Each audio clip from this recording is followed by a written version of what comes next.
Chapter 201, Betrayal 9. How did this happen? First, let's organize the situation. My eyes don't move, neither does my consciousness. I use the method that amplified my senses during my days as a first-rate martial artist to explore my surroundings. From behind me, I hear the footsteps of Honggook. Sir Seo Whale, I've done everything you asked. Hee. Ah, I see. I had used Honggook to find a connection between Seo Whale and the Blood Yin realm. But, from the start, Honggook had been recruited by Seo Whale. I thought he was on a trip elsewhere, but he was actually under the Black Dragon King all along. I thought he was just at the early stage of the 4-axis, but he had already gone through all the Axis Foundation rituals in the lower realm and just needed to accumulate spiritual energy, and he sneaked into the lowest level of the serving command arc, avoiding Yu Ryan's eyes. How many of the words and actions this guy spouts are not lies? I listened to the breathing and heartbeats of Cheon Ryang and the other Seo Whale opposition faction demon beasts, thinking. Except for Honggook, the others aren't on Seo Whale's side. The situation is becoming a bit clearer. Meeting Honggook was where it all went wrong. Cheon Ryang wasn't the one making the idiotic decision to drag Yu Ryan's farm to the tiger race at this time. Honggook must have been egging Cheon Ryang on from the side. And Seo Whale could have wiped us out even before Yu Ryan arrived if he wanted to. But the reason he waited for Yu Ryan to come and then ambushed her, trampling her, is. Senior, Yu is no longer needed, it seems. While being held by the throat by Seo Whale, I ask with difficulty breathing. Seo Whale smiles. Let's just answer what I ask. You're too much senior, you, really you. Crack, my left arm is twisted back. However, I don't scream but just give a wry smile. I'm not one to talk, but you're too easily playing with heart, aren't you? Can't you feel pain? Is your tolerance high? Your tolerance seems high. As expected, you are too strange. Crunch, crunch. Seo Whale begins to crush my left arm with spiritual energy. Yet, I just grin at him. Indeed, no matter how many times I see it, your willpower is not something that a human who hasn't even lived 50 years can have. Miss Hai Seo is completely intolerant to pain, but you, her colleague, what are you exactly? What did you do to Oh Hai Seo? What did he do to make her intolerant to pain? Nothing much, just a few experiments. I shut my mouth after looking into Seo Whale's eyes. Seo Whale is just throwing words to stir my emotions. If I show too much interest in Oh Hai Seo here, it's all over. Rather, just then, Seo Whale, thud, thud, Yu Ryan rises from her place. Even though she is bleeding all over her body, and there is not a single place untouched by Seo Whale's assault, she resembles a little girl shedding tears. Why do you do this? I loved you. Seo Whale turns to Yu Ryan with a smile. I loved you, I liked you, I wanted to look pretty for you, wanted you to only see my good sides. I wished you would only look at me, holding your hand felt so good. But why did you do this to me? Senior Yu. That is because. Seo Whale flings me aside and casually approaches her. He whispers into Yu Ryan's ear with a kind face with hands clasped behind his back.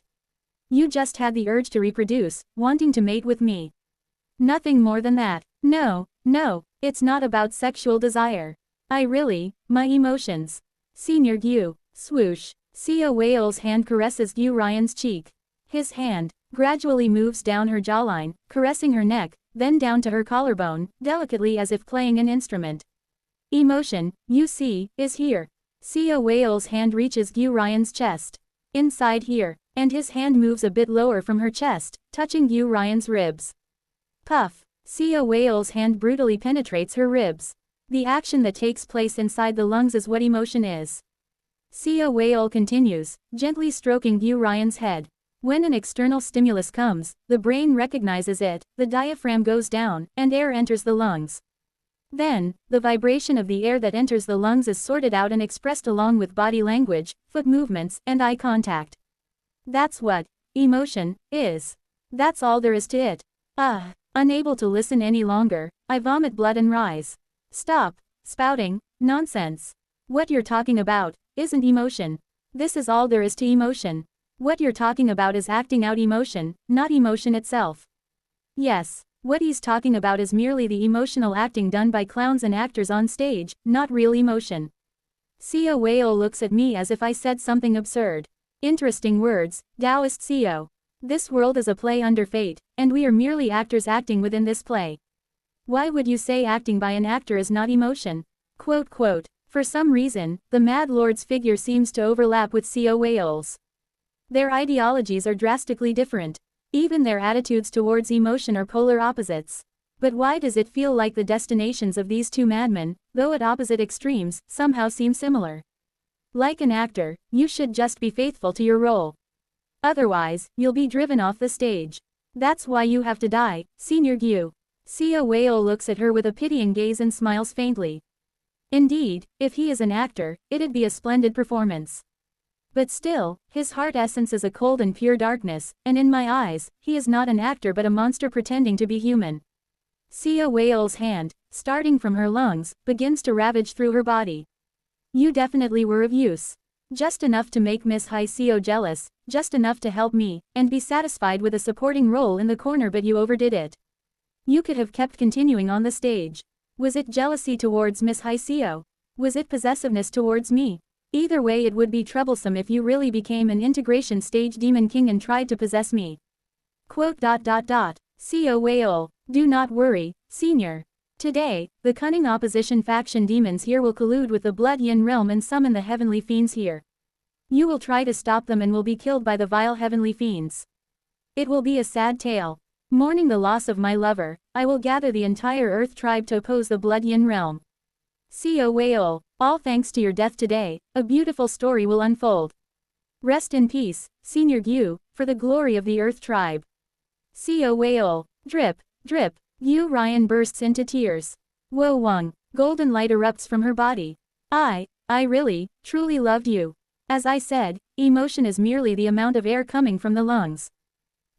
Since the lungs correspond to metal in the 5 elements, perhaps emotion is of the metal attribute. Haha, we made a pact with the vast cold oath, didn't we? Confused, Gyu Ryan forcefully pushes Seo Whale away.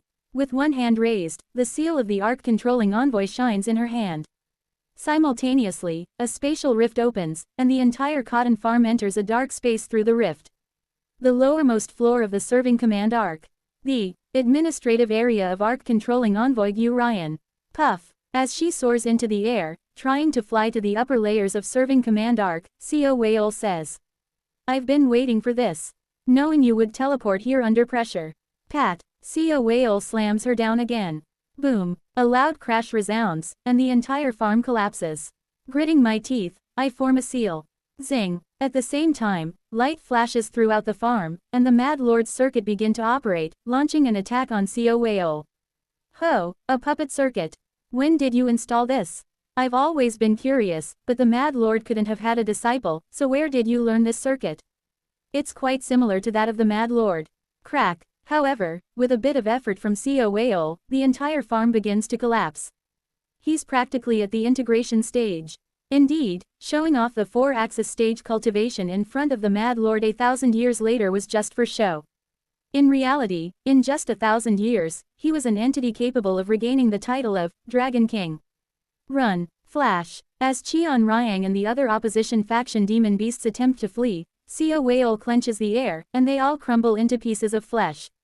Seo Whale approaches Gyu Ryan, who is trying to stand up, and tramples on her neck again. Crunch. Thank you, Senior Gyu. The lowest level of serving command Arc is a space of darkness, so whatever happens here hardly draws attention.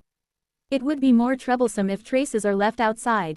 Goo, what bug is this? An interesting stealth technique. Snap. With a flick of his finger, Yu Hua is ejected from behind Seo Whale. Ho, isn't this the musician from that time? Were you also from the Heart tribe? Haha, indeed, the Heart Path method is quite profound and mysterious. Yu Hua glares and attempts to play. But the next moment, with a flick of Seo Whale's finger, her arms are broken. Quote. Quote. The rumors about you and Taoist Seo being in a romantic relationship in the Immortal Demon Tower were true, it seems. To be together with Taoist Seo today on such a day. Seo Whale extends his hand towards her. And the next moment, flash, a golden thread flickers between Seo Whale and Gyu Ryan. Seo Whale twitches and looks at Gyu Ryan. This is vast cold beautiful agreement. We made a vast cold beautiful agreement, Seo Whale. We. As she starts truly realizing Seo Whale's deception towards her, she panics, repeating the same words. Ah, Senior Gyu, do you still have something to say? Vast cold beautiful agreement, with the vast cold beautiful agreement. Hoo, Senior Gyu, you sure like this vast cold beautiful agreement, I see. We made a pact with the vast cold beautiful agreement to die together on the same day. Seo Whale smiles gently, kneels on one knee in front of Gyu Ryan who is lying in confusion and muttering, and tenderly strokes her head. Senior Gyu, you know why the vast cold oath was replaced by the ritual of white red wine, don't you? Definitely, it's something of a terrifying technique that binds a couple and pulls them towards the fate to die together on the same day. But, the vast cold oath is a technique that has lost its efficacy since ancient times. It requires specific conditions to activate, but now, without being a true immortal, the conditions for activating the vast cold oath are forever unknown. Creak, Seo Whale breaks off Gyu Ryan's horn. Holding her horn in his hand, Seo Whale grins. Now, it's a spell that is completely useless. I was a bit startled when you first applied the vast cold oath on me, not knowing what spell it was. But realizing it's a meaningless technique, it's just laughable. Hoo, just like you, Senior Gyu. No, Seo Whale, don't abandon me. I love you, I really like you. Seo Whale, I am. Tears of blood flow from her eyes. She collapses, feeling a sense of disconnect from Seo Whale's gentle smile. Now, as I explained earlier, with your death, I can gather the Earth tribe based on the role of a young man of the bright cold realm who has been deceived by the cunning schemes of the blood yin realm, centered on the sadness of losing a lover. Now, please make your exit. The next moment, as if trying to escape from Seo Whale's words, Gyu Ryan cries tears and shatters the ground below, diving into the dark space. With that aftermath, both Yu Hua and I are swept away and dragged along with her. Where do you think you're going? If you recklessly use such power in the lowest floor. Splash! Seo Whale launches something sharp. It's a droplet. The droplet fired from the tip of Seo Whale's finger targets her demon core, and Gyu Ryan's demon core shatters into pieces. At the same time, Gyu Ryan grabs the void and widens the space. Screech! A spatial rift opens. From the lowest level of the serving command palace, an entrance leading downward appears. Seo Whale, seeing her open the spatial rift, figures out where the rift is headed and, with a cheerful laugh, stops in his tracks. Choosing to exit the stage yourself, what an excellent choice. I am pulled into the spatial rift along with Gyu Ryan, drawn by her spiritual energy and the strange force emanating from her. Beyond the spatial rift, the last thing visible is Seo Whale looking at us with a smiling face. Yet, with eyes that are not smiling at all, he observes our end to the very last. It's a bit regrettable to have let Seo Eun-yun escape. I wanted to research what beings of heavenly rejection can do. But it's not a loss since I can study Miss Oh Hai Seo more. Quite satisfying, don't you think so? Seo Whale turns around with a slight smile. There, Honggook is fawning over Seo Whale with a flattering expression. How could there be any doubt? Everything went according to Sir Seo Whale's plan. Truly remarkable. How did Sir know leaving Seo Eun-yun would consolidate the opposition? You've eliminated the opposition and gained the pretext of losing your lover to the vile heavenly fiends of the blood yin realm. Yes, indeed, your contribution has been significant until now. Not at all, it's all thanks to Sir's superior stratagem. I just did as you instructed. I see, I'll help you evolve into a heavenly fiend of the blood yin realm then. Honggook, ecstatic, laughs out loud. Haha, thank you. In fact, 700 years ago, while fighting the fiends of the blood yin realm, I felt that those fiends fought quite comfortably. I thought, if only I could evolve into one of such renowned heavenly fiends. Ignoring Honggook, Seo Whale forms a seal, and the opposition faction's blood energy gathers in front of Seo Whale, emitting an ominous aura. Seo Whale collects the blood energy and chants a spell, and soon, something dark emerges from the mass of collected blood energy. Here, take this. With this in your mouth, you can become an entity of the blood yin realm. Ah, thank you. I'll remember Sir's grace in the blood yin realm. Queek. The next moment, the dark object Seo Whale hands over latches onto Honggook's face. Queek, Sir, Seo Whale. Honggook tries to remove the black object, but it clings to his face and does not come off. After a while, Honggook screams as the creature from the blood yin realm tears off his head, killing him. The creature that ate Honggook's head. settles on his body, taking on the exact appearance of Honguk's head. Sia Whale speaks to the entity that had taken over Honguk's body. Go to the human race territory and create a pretext for those humans who wish to wage war against the True Devil realm. Leave the serving command arc and tell the Black Dragon King to find a host from the mystical scaled fish commanding sect. Stood. The entity awkwardly responds and bows to Sia Whale. Pleased with the sight, Sia Whale turns his head to the side, smiling with his eyes. I've kept my promise. Now, the Honguk you knew, having been devoured even in soul by the heavenly fiends, will suffer pain until he reaches the netherworld. A sufficiently cruel death. Baek Nyung appears out of thin air. Baek Nyung looks at Sia Whale for a moment and then closes his eyes. Please save my people. Have I ever spoken empty words? Baek Nyung, dripping with silent tears, kneels in front of Sia Whale. Sia Whale looks into the darkness with a pleased smile. Truly a night of delightful betrayals. Where is this? Swoosh. I can hear the sound of rain. I regain consciousness and open my eyes. The sky is visible. The sky, filled with dark clouds, is pouring rain as if a hole had been punctured through it. This is, somehow, the spiritual energy of heaven and earth feels sparse. If the bright cold realm is underwater, this place feels like a vacuum. The lower realm, inhaling the sparse spiritual energy of heaven and earth, I grab my arm, broken by Sia Whale, and stagger to my feet. Then, I shiver. Surrounded by a mass as large as a mountain range-sized entity encompasses me. It's Gyu Ryan. She transformed into her true form and protected me from the pressure of space as we fell into the lower realm. Senior Gyu. I run towards where her head is located. Senior Gyu Ryan. When I reach where her head is, I realize, Sia Whale, Sia Whale, Sia Whale. She is muttering Sia Whale's name endlessly, her eyes blurred as if her soul has left her body. And even that is fading as her eyes grow more vacant, possibly due to Sia Whale shattering her demon core. Senior, please transform back. If you transform back, I'll somehow see to your wounds, Senior. Senior. But her mind seems to have completely collapsed, perhaps due to the betrayal by the person she loved most. She continues muttering Sia Whale's name until, at one moment, the light in her eyes disappears. Gyu Ryan has died. Senior. With a heart filled with devastation, I look at the dead body of Gyu Ryan. Just then, creak, something rolls out of Gyu Ryan's mouth. Splatter. It's a mass of blood. Within the scarlet blood, I see something moving. This is. I hurry over and approach the moving thing within the mass of blood. And what I found is. Senior. Gyu Ryan. Naked, crawling out from within the mass of blood, Gyu Ryan mutters with a lost face. Sia Whale. Sia Whale. Sia Whale. Senior Gyu. From the 4-axis stage onwards, one can resurrect even after death by consuming their cultivation. Although the spiritual energy I feel from her is no different from that of a mortal, I decide to be thankful that she is even alive. It's good that you are alive. Sia Whale. Then, I feel something is off about her state.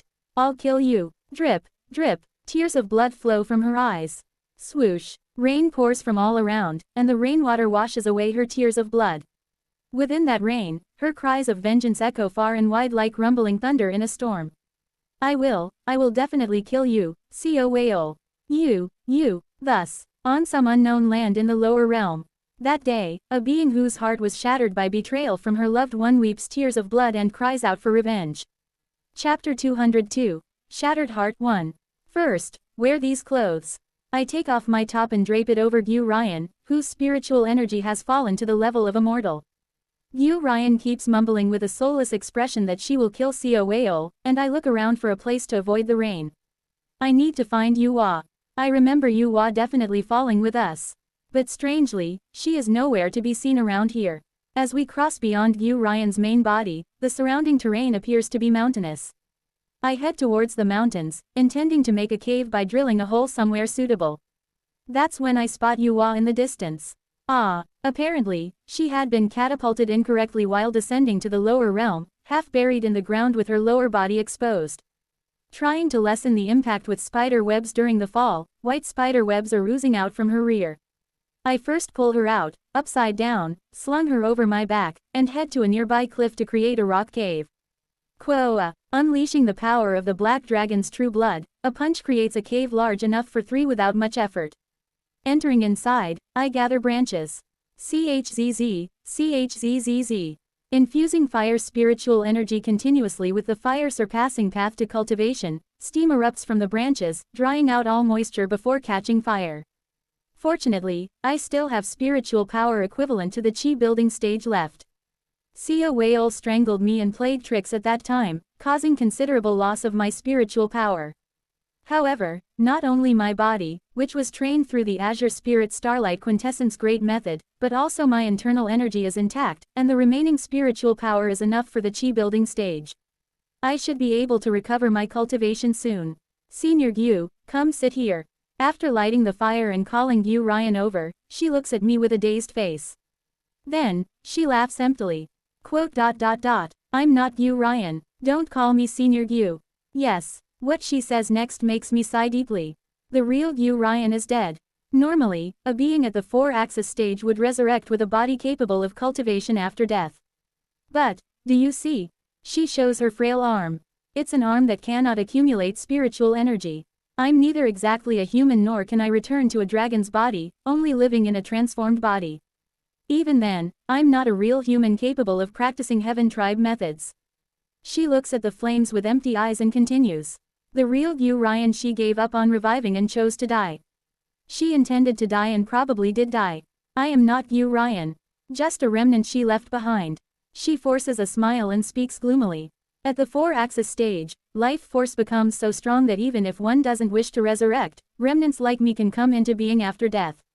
The real Gyu Ryan's lingering resentment, anger, despair, and sense of betrayal created me. I am definitely not Gyu Ryan, just her remnant. Seeing her empty laugh, I ask with a heavy heart. Then, how should I address you? Call me Gyu Beck, the spirit of Gyu Ryan. Yes, Miss Gyu Beck. After saying that, Gyu Beck stares blankly into the fire. Her heart essence is so twisted that it's hard to read properly at the moment. Leaving her aside, I approach Yuhua. I cleanse the wounds on Yuhua's upper body with a spell and cast a technique to activate her vitality on her. I would have preferred to treat her directly, but since she has the body of a demi-human, not a human, her meridians and blood vessels are completely different from those of humans, making it impossible to treat her with anything specific. Having no other choice, I reluctantly decided to rely on her innate vitality for healing and cast a spell to activate her life force. After the rain stopped, several days passed. I took care of Yuhua and gathered even the sparse spiritual energy to regain my cultivation. Having practiced the method of understanding before breakthrough several times before, I was able to regain my cultivation quickly even with sparse spiritual energy. Using formations to draw and absorb the dragon veins of the surrounding terrain, I managed to regain my cultivation up to the core formation stage. Yuhua also regained consciousness when I returned to the core formation stage. Where is this? It seems to be the lower realm. Lower realm? Which lower realm? Which lower realm? As I am wondering, Yuhua asks again. The astral realm or the decaying corpse realm? Which one is it? I'm not sure about that. I may not know much about the lower realms since I'm from the bright cold realm, but I've heard that in the decaying corpse realm, the sky is blocked above, and in the astral realm, you can ascend endlessly. Could you check for us? Understood. Leaving Yuhua still lying behind, I step out of the cave. Let's see, shall we go up? My crushed arm had fully recovered after reaching the core formation stage. I leap towards the sky. Treading heaven, whoosh, the formless sword merges with my entire being, and I rise to the sky as one with the formless sword. Mixing in the flying escape technique as I ascend, I soar into the sky faster than most nascent soul stage cultivators. Gradually, the air becomes thinner. However, having regained my core formation stage cultivation, the presence or absence of air is of little concern to me. Breaking through the clouds and rising further into the sky, I widen my eyes. The air completely disappears, and sound ceases to exist. The sky, which had been endlessly blue, suddenly turns as black as night. Phew, while it's not as cold as the lowest level of serving command arc, a considerable chill envelops my body. At the same time, whoosh, I enter the universe. This place is the astral realm. I realize that I finally come to a familiar world, different from the flat earth I had seen before, and shout with excitement. Below me, round earth, can be seen. Wearing the formless sword and moving further away from that land, the round earth soon looks down upon me like a star. Indeed, the astral realm is a proper universe. Familiar. Well, not really familiar, but somehow, I look around the universe with anticipation. If the astral realm really is the universe, the terrain of the land I had just ascended from, at a glance, is definitely not Earth. First of all, this planet has 2 satellites orbiting it. But, in any case, I have fallen into a world that matches the knowledge I had during my time as an Earthling. This means, somewhere in this universe, Earth might exist. This is significant news. The universe is infinitely vast, but, someday, we might be able to return to the place we lived in. I float in space for a while, filling my heart with the countless stars in the galaxy. Afterward, I descend back to that planet. Whizzing, entering the atmosphere with the formless sword enveloping my entire body, a strong frictional heat is generated on the formless sword, causing a burden. Of course, the burden isn't too great, so it's bearable, and I fall near the original place like a meteor. Curring, the hillside next to Gu Ryan's body is completely crushed as I land. I return to the cave to tell Yuwa that this place is the astral realm. Just then, so you were from the Heart tribe too. Suddenly, Yu Beck, who had been staring blankly, comes out in front of the cave and looks at me indifferently. I slowly nod my head. I'm sorry for deceiving you. But, it's fine, you deceived Yu Ryan, not me. I'm sorry. I bow once again to her and then head into the cave. From behind, I hear Yu Beck muttering blankly. This one or that one. They all only came to deceive Yu Ryan. Although she didn't say much, Yu Beck seems to become more upset upon realizing I am from the Heart tribe. I've deceived her about too many things. I sigh inwardly and approach Yuwa. She is healing her body by activating her own vitality. This place is the astral realm. The sky stretches endlessly, and the land is round. I explain the universe in a way she can easily understand, informing her that this is the astral realm. Upon hearing my words, Yuwa's eyes light up. The astral realm. Then, her eyes, usually closed in contemplation, flashes open in excitement. Is there something in the astral realm? Yes, of course. We ended up in the astral realm and got trapped in the lower realm, but it turned out to be a good thing. I wonder what's good about that. However, what she says next surprises me. If we're in the astral realm, we can somewhat communicate with the highest council of the Heart tribe. Ah, indeed, there is a reason for her excitement. It means that, although we are stranded in the lower realm, there might be a way out. Being able to communicate with the highest council, is there anything I can help with? Ah, there's nothing you need to help with. It's fascinating, being able to directly contact the upper realm from the lower realm. Oh, to be precise, it's not about connecting the lower realm with the upper realm. Perhaps the Heaven tribe or Earth tribe could, but our Heart tribe doesn't have such capabilities.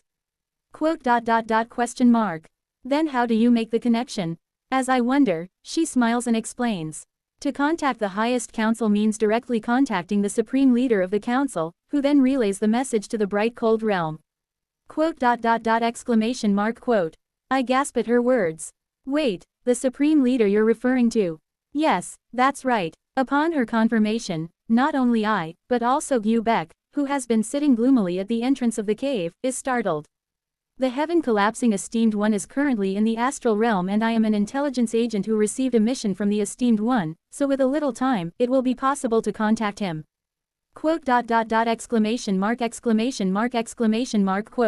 This is astonishing news. So, that's why she said she will contact the Esteemed One about Kim Young-hoon being in the lower realm last time. The Heaven Collapsing Esteemed One was originally in the lower realm. From the entrance of the cave, Yu Beck looks at us and snorts. That's quite surprising. A great musician who can also communicate with the Esteemed One. Anyway, it's fascinating how the mysterious Heart Path method enables communication with the Esteemed One from such a distance. Having 2 Heart tribe spies so close and Yu Ryan not realizing it is just pitiful. She clicks her tongue as if displeased with us and turns her head away. There is a moment of intense silence between Yuwa and Yu Beck. I break the silence by changing the subject. By the way, what is the Heart tribe's Esteemed One doing in the astral realm? Yuwa tilts her head in confusion. I'm not sure. I heard he was looking for something. Yu Ryan interrupts our conversation again. Except for those from the Blood Yin realm, all the star-shattering stage Esteemed Ones from across the Middle Realms are currently on a mission in the astral realm. I heard they are all looking for something at the edge of the astral realm. There's a special decaying corpse realm within the astral realm, but I don't know much about it. Ah, thank you, Miss Beck. I thank her and, reminded of something, ask again. But why are the Blood Yin realm's esteemed ones remaining in their realm? Didn't you say that the esteemed ones from the other realms have all gone in search of something? The heavenly fiends of the Blood Yin realm didn't follow not because they didn't want to, but because they couldn't. They are confined to the Blood Yin realm. Confined, yes. They cannot go to any other world except for the true devil realm and the bright cold realm. This includes the lower realms like the astral realm as well. Though she pretends to be reluctantly sharing what she knows, she seems to genuinely enjoy being part of the conversation. I smile slightly, reading her intent. Though her heart essence is still incredibly gloomy compared to the normal days of Yu Ryan, it is evident that engaging in conversation is making her a bit better. With my limited understanding, I'm not sure why the heavenly fiends of the Blood Yin realm ended up like that. Could Miss Beck enlighten me? I don't know much either. It's said that due to the pull of fate, the star-shattering stage heavenly fiends are bound to the Blood Yin realm and cannot leave. They can travel to the true devil realm since it's originally the same dimension, but I'm not sure why they can go to the bright cold realm. Thank you for your teaching. Enough. Don't talk to me, you Heart Tribe folks. After finishing her words, she turns her back again and stares blankly at the sky from the cave entrance. However, seeing her heart essence and noticing she improves a bit as we converse, I continue to engage her in conversation. Beck, though pretending to be annoyed, answers when I keep talking to her and I can notice her condition improving. When the fog over her heart essence finally lifts somewhat, I cautiously ask her. Miss Beck, I have a question. What is it, again? Ms. Beck mentioned that it's difficult for you to learn demon beast methods or heaven tribe methods. Her expression darkens again at my words. I cautiously ask her, have you considered learning the heart path method? Startled by my question, Beck glares at me, and Yuwa, who had been carving wood and attaching spider webs to create new strings, also turns her head towards us. You're telling me to learn the heart path method? Why not? That's. After pondering for a moment, she sighs softly.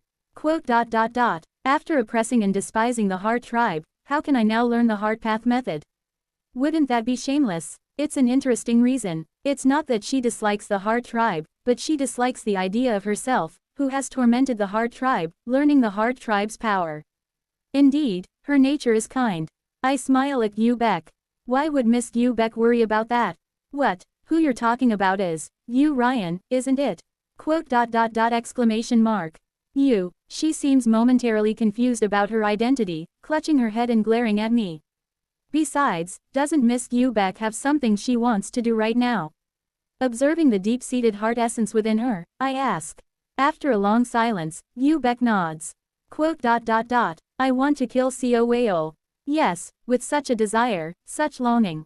How can you achieve that with a body that cannot learn any methods right now? I can teach you the heart path method. Shouldn't you seek revenge on Weol by learning it? Of course, I don't expect her to reach beyond the path with it. The reason I made this suggestion is because I want to give her, who is deeply twisted in darkness, something to immerse herself in. Conversing seems to improve her state slightly, but, without addressing the root issue, she will remain in a state where she might succumb to suicide at any moment. I hope that by awakening and training her in this way, focusing on cultivation might help lighten her dark heart essence. After hearing my words, she is silent for a while and then clenches her teeth. I don't know. All I have are memories of fearing, despising, and being terrified of the heart tribe. Moreover, in Yu Ryan's memories, Yu Ryan always considered the heart tribe as something that must be killed. I don't know if I should learn the heart path method. I will give it a thought. She bites her lip. I understand. I decide to give her some time to think about it. Thus, near the cave, we spend a few more days with Yuwa recovering her vitality, my cultivation, and Beck her spirit. About 2 weeks after falling into the lower realm, on the day Yuwa's injuries are fully healed, I receive unbelievable news from her. The heaven collapsing esteemed one is sending an avatar here this way. Both I and Beck nearby are startled by her words. When is the esteemed one expected to arrive? I ask her in confusion, and she makes an awkward expression. Now, Chapter 203. Shattered Heart 2. Whoosh. Without any time to react, a bright light burst from between her eyebrows. Simultaneously, the light emitting from her brows transforms into a green radiance, condensing a green padao in the air.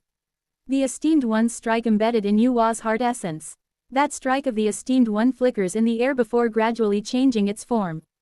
I watch the process intently, repeatedly expressing my astonishment. What incredible mysteries are mixed into each and every change. The enlightenment connected to the sea of righteousness and mountain of grace is felt through the heart essence. The enlightenment connected to treading heavens is shown in the process of the padao transforming into a body. And then, countless other mysteries that cannot be fully comprehended intertwine in the air as the padao takes on a familiar form. I pay my respects to the esteemed one. Yuwa bends her legs in respect to him. Despite her discomfort with the heart tribe, Yu Bek also bows to Jang Ik.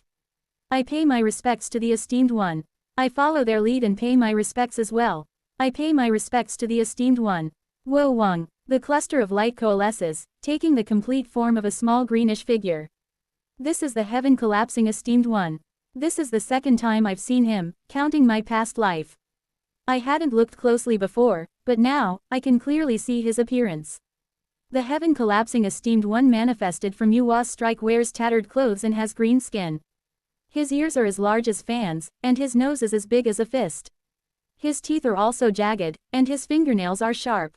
If not for one thing, he might have seemed somewhat feeble. And that one thing is his muscles. Despite his small stature, upon closer inspection, his entire body is packed with compact muscles. He seems capable of fighting against any core formation stage demon beast with his sheer physical strength alone. As I am observing him, suddenly Jang Ike's gaze meets mine. Quote. It feels piercing. Standing before his gaze, it feels as if he could decapitate me at any moment with a strike. I break out in a cold sweat under his gaze for a moment. After looking at me for a while, he strokes his chin as if intrigued. Impressive, how did someone of the human race manage to step into the second phase of manifestation? Moreover, looking at the energy, core formation, no, nascent soul stage. And despite being of the heaven tribe, I sense earth tribe methods. Huh. He chuckles heartily. Heaven, earth, heart, have you integrated all three? Since you seem to have a righteous heart, no need to kill you, then. His casual remark makes me sweat profusely. Jang Ik recognized my potential, and had there been even a hint of malice in my heart essence, he would have been ready to cut me down instantly. So, you called me. Heart Tribe Agent number 1798, Yuwa, greets the esteemed one of the Heart Tribe. What exactly happened that an intelligence agent who should be operating in the bright cold realm's mainland ended up falling into the astral realm? Jang Ik looks at us with a somewhat incredulous gaze. And that is, a fragment. His gaze shifts to Yu Bek. Fragments are born only from cultivators of at least the 4-axis stage. Yes, I seem to have glimpsed the corpse of a golden dragon while sending my consciousness to this star. Are you a fragment of that golden dragon? Yu Bek nods with a somber expression. Yes. A remnant left by Gu Ryan, the arc-controlling envoy of the Earth Tribe True Dragon Alliance. Yu Bek greets the supreme leader of the Heart Tribe. The envoy of the True Dragon Alliance. That deck cleaner, right? Jang Ik may have demeaned the envoy to the level of a cleaner, but no one present dares to object to his words. Yu Bek slowly nods her head. Let's hear some explanations first. What's up with this complete heaven, earth, and heart tribe guy? Why has a heart tribe agent fallen here, and why is a fragment of the envoy here? With that, I, being the most knowledgeable about our situation, slowly explain everything to Jang Ik. My story went on until the morning sun turned into evening twilight. I started with how I knew of Seo Weol's wickedness and did everything to control him, how Gu Ryan was used by Seo Weol, and how Yuwa got involved. Since Yu Bek had also come to know the true nature of Seo Weol, there was no reason to hide anything in front of her anymore. After listening to my story until the end and hearing everything from Yuwa's perspective, Jang Ik finally asked Yu Bek. What about you, the fragment of Gu Ryan? Yu Bek, was it? Do you have anything to say from your perspective? Quote. Please do not honor me with such a lofty title as fragment. I am merely the remains left by Gu Ryan, so please refer to me as such, esteemed one. If that's what you wish, I'll do so. Jang Ik chuckles and crosses his arms. After staring blankly into space for a while, Yu Bek began her story. Her narrative was mostly disjointed. Most of it revolved around how Gu Ryan felt towards Seo Weol and the pain of being betrayed. and how she was born out of that resentment and pain. Yet, Jang Ik listened to Yu Bek's disjointed story to the end. Yu Bek's story dragged on, lasting until 2 moons rose high into the night sky. And so, Seo Weol abandoned me, and finally, I ended up here. Overwhelmed by her emotions, Yu Bek wipes away her tears as she finishes her story. After hearing all our stories, Jang Ik nods. So, the madman Seo Weol is currently stirring trouble in the bright cold realm's mainland. Well, to sum it up, yes. Jang Ik speaks as he sits down on a rock. Do you know why I listen to all your stories? We shake our heads. It's because as one tells their stories, the depths of their heart essence are revealed. I listen to your stories to decide whether or not I should help you. Jang Ik looks at Yu Hua. Yu Hua, you pass. Your determination to accept the new recruit, Baek Myung, is strong. With a little help, you will be able to carry through with your will. Thank you. Jang Ik then looks at me. Monster, you also pass. Why am I a monster? You're not asking because you don't know, right? Anyway, I felt an endless indomitable will deep within your heart essence. Your heart essence itself is quite marvelous, beautiful enough to be felt, and you seem like someone who would make it worth my while to help a little. Jang Ik then finally looks at Yu Bek. You, the remnant, fail. .. He looks at Yu Bek and clicks his tongue. You don't even know what you're seeking. Well, that's the identity of fragments, I suppose. Yu Bek does not argue against Jang Ike's words and just listens quietly with a gloomy look in her eyes. Or perhaps she is just letting it pass by. Until you solidify your identity, I won't offer you any help. Do as you please. I wasn't hoping for the Heart Tribe esteemed one's help anyway. Impudent, is it because I'm just an avatar that you're underestimating me? What does it matter when I could die at any moment anyway? Well, fine, it's a loss for me to deal with a dead soul who can't die. Jang Ik looks around at us and says, I can offer you 3 types of help. First, I use my strike here to create a spatial rift connected to the bright cold realm. Second, I stay here to train you, drawing out your potential so you can ascend on your own. Third, I contact the highest council of the Heart Tribe and send a rescue signal so they can come for you. He asks us as if leaving the choice to us. Choose one of the 3. Whatever you wish, I'll grant it. But, Jang Ik looks at Yu Bek. If you choose the first, I'll create a spatial rift that only the 2 of you can enter. If you choose the second, I'll teach only the 2 of you. And if you choose the third, I'll make sure they only come to rescue the 2 of you. I don't want to help someone who can't even find their own identity. Hearing this, I don't hesitate to choose the second option. Choosing the second means there's still time to slowly persuade her.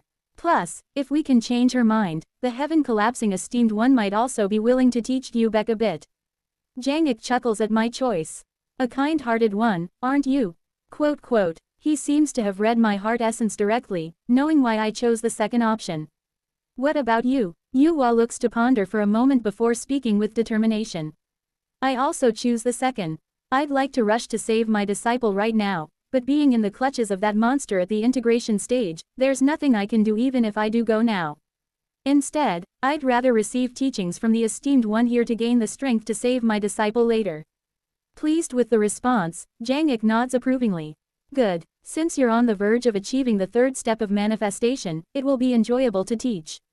Thus, we were granted the opportunity to receive teachings from the heaven-collapsing esteemed one, Jang Ik. Wo Wang, I connect the formation I created for gathering dragon veins that were intended for recovering my cultivation to Jang Ike's avatar. His avatar, which looked a bit faint, became fully solid once connected to the formation. Is this where you've been staying? Yes, that's right. Then let's move a bit further away to start training. It would be problematic if your dwelling gets completely destroyed. Understood. Follow me. With a flash, Jang Ike's avatar steps through the air and flies off somewhere. Yu Hua follows him, turning into a crimson river and disappearing. I look at Yu Bek and ask, aren't you going to watch, Miss Yu Bek? Forget it. What's the use of watching the Heart Tribe train? She chuckles emptily and turns her head with a vacant look in her eyes. However, I cautiously speak to her, reading her heart essence. Regardless, it's an opportunity to see the power of the esteemed one. Aren't you curious? HMPH. The dragon race also has an esteemed one. Though he's on an expedition, I've seen the power held by an avatar of the dragon race esteemed one when I was very young, so it doesn't matter. When she was young, is she truly Yu Beck? Or is she Yu Ryan, mistaking herself for being dead? I'm not sure. However, still, come and see just once. Who knows, it might be useful for studying the Heart Tribe's weaknesses later. Quote. Fine, if you insist that much. Yu Beck sighs and gets up as if bothered. I smile slightly. Did you think I wouldn't realize you were somewhat hoping to be persuaded to come along? She seems inwardly curious about the power of the heaven collapsing esteemed one, a Heart Tribe esteemed one. I, too, am in favor of her taking an interest in something other than her murderous intent towards Seoweol, as it would somewhat ventilate her heart essence. I take out a flying magic artifact from my storage bag, have her board it, and follow Jang Ik and Yu Hua. Do the clothes fit well? I asked Yu Ryan, who was wearing thick clothes I had taken out from my storage bag. As her spiritual energy reduced to that of a mortal, flying at high altitudes made her feel quite cold. Yes, it's fine. I was much warmer when I had scales. It's not about the scales. It's because your pure spiritual force isn't flowing properly now. Being in a dragon's body was really convenient. Since it's impossible to get back the body of a dragon given the current situation, how about considering learning the heart path method? Quote. Didn't I say I would think about it? Understood. As we chat and fly through the sky for a while, we arrive at a vast wasteland far beyond Yu Ryan's corpse, where Jang Ik had reached. The wasteland, filled with stones, seems quite suitable for a training ground. Whizzing, I descend from the paper boat-shaped flying magic artifact and stand before Jang Ik. Worrying that Yu Beck might get caught in the aftermath, I send the paper boat far away. Jang Ik, seeing me and Yu Hua, crosses his arms. First, let's properly gauge your capabilities. Swoosh, thump, thump, thump, thump. 4 green padows materialize around Jang Ik, embedding themselves in the ground. He enters the center of the padows, crossing his arms as he speaks. Before we start training, if you have any questions, ask them now. Once the training begins, both of you will be crawling on the ground, beaten to a pulp. Quote. Such confidence. It feels almost maniacally so. Yu Hua seems to be organizing her questions and I ask what I am most curious about. As the heaven collapsing esteemed one knows, I am not officially a member of the Heart Tribe. Officially, I belong to the Earth Tribe. Why then do you offer me your assistance? Because you're also part of the Heart Tribe. A straightforward and concise answer. But I glance back and stealthily observe Yu Beck. Then, if Miss Yu Beck, who is not of the Heart Tribe, finds her identity, do you also intend to teach her? Of course. May I ask why? Because that fragment has the potential to achieve manifestation. Quote. Quote. Yu Beck has the talent to reach the beyond the heavens. I quickly ask in surprise. Do you mean Miss Yu Beck has such potential? Yes. Well, from what I see in your heart essence, it seems you might be misunderstanding something. Let me tell you, the potential you're thinking of and the potential I'm thinking of are quite different. What kind of potential are you thinking of, esteemed one? What follows from Jang Ik is beyond my imagination. None. Quote. Quote. I believe that every being in this world has the potential to achieve manifestation. Therefore, the potential I'm talking about is practically non-existent for you. His eyes shine. Manifestation to you from your heart, Earth Tribe's perspective, what do you think the heart path method is? Quote. That's a difficult question. I have always pursued the martial path, but I had never thought about what the martial path itself was. For starters, I don't like terms like heart path method, so let me tell you the term I use. I call it fighting spirit. Fighting spirit, what do you call your fighting spirit? There is a tremor in Jang Ik's question. Feeling that tremor, I realize that simply answering with, beyond the path to heavens and treading heavens would not suffice. Fighting spirit, what is my fighting spirit? What should I call it? A culmination of all the techniques I've learned, my combat experience, my enlightenment. It is. After a moment of contemplation, I realize the answer. An answer almost absurdly simple. Ah, so it was that simple. Martial arts. I respond to Jang Ik with the name of what I have learned. What I have learned is, martial arts. Martial arts. That's a good name. Somehow, Jang Ik seems satisfied with my answer. Then let me ask again. What does martial arts mean to you? It's a part of my life. Then, do you think there's something special about those who have learned martial arts? Born with a certain quality, a certain lineage, or a certain spiritual root? No, there might be differences in talent, but martial arts can be learned by anyone. Exactly, that's it. Jang Ik smiles, seemingly pleased. My fighting spirit, Yu Hua's music, it's all the same. Anyone can learn it. That's why I believe every being in this world can achieve manifestation through fighting spirit. That's one of the reasons I want to help you. If that's one of the reasons, are there others? Of course, there is. What is that reason? Jang Ike's expression turns serious as he speaks. To you, is martial arts only a part of your life? Question mark. Yes, but, my fighting spirit isn't just that. Question mark. If you come to understand the meaning of the martial arts you've learned for yourself, you'll properly understand why I'm helping you. Now, is that all you're curious about? Yu Hua and I nod for the moment. Jang Ik assumes his stance. Chills. I'm going to be cut. For a moment, I feel as if my entire body is being sliced by Jang Ike's padao. Sharp. The tension makes every hair on my body stand on end. This experience is similar to the feeling I had when fighting Kim Young-hoon, who was of a higher realm than me. Jang Ik moves his hand towards his padaos, smiling. Now, come at me, kids. Let's see what you've got. Yu Hua readies her instrument, and I grip my formless sword at the same time. In the next instant, my martial arts and Jang Ike's fighting spirit clash, baring their teeth. Chapter 204. Shattered Heart 3. Twang. The start of the battle is signaled by Yu Hua's zither. As her zither plays, crimson rivers overflow in all directions. The sunset envelops the surroundings, summoning demonic mists. I dodge the hues of her sunset, careful not to touch it, as I search for an opening in Jang Ike's defense. There's no opening. He truly does not allow even a single gap. If I go in now, I'll be beheaded. My intuition warns me of this. Swoosh. Yu Hua's music sweeps over Jang Ik, who leaps into the air to avoid it and reaches for the 4 padaos. The next moment, Bo-ong. Suddenly, one of the padaos in his grasp flies towards me. Whiz. The padao whirls through the air, aiming straight for my neck. I barely manage to dodge it by kicking off the ground. Sword control. Jang Ike's padao pursues me freely through the air. After deflecting his padao with my formless sword, I observe it. No, it's not that. It isn't sword control. Jang Ik and his padao's handle are connected by thin strands of qi, and he is manipulating the padao in the air by moving the connected qi. It's a completely different method from sword control, where one detaches their consciousness to imbue a weapon with action. Bo-ong, wong, wong, wong. As I observe Jang Ike's padao, Jang Ik rotates the 2 padaos in his hands and the 2 connected by qi strands around him, maintaining his position. He's preparing some technique. Then, it will be wise to see what technique unfolds. As I brace for his move, Wo Wong, the air seems to be sucked in. Around Jang Ik, not just the surrounding air but also the spiritual energy itself is slowly being absorbed.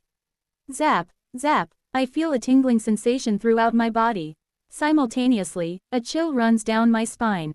No, I thought wrong. If that technique is completed, Yu Hua and I will die. Yu Hua, sensing the impending danger, begins to play her zither even faster. I swiftly circle around Jang Ik, looking for an opening.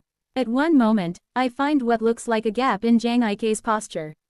Zap, zap, my intuition warns me, that gap is definitely a trap. Entering that trap will surely lead to disaster. However, I clench my teeth and dive into the trap like an arrow. I may face disaster, but without doing this, there's no chance at all. Jang Ik is a giant cliff. Not just a high cliff, but one with a waterfall crashing down, making it impossible to climb. To overcome this cliff, even if it is a trap, I have to boldly enter. Severing mountain swordsmanship, transcending peaks. Flash. Entering the gap shown by Jang Ik, I grip my formless sword and execute a horizontal slash towards the gap.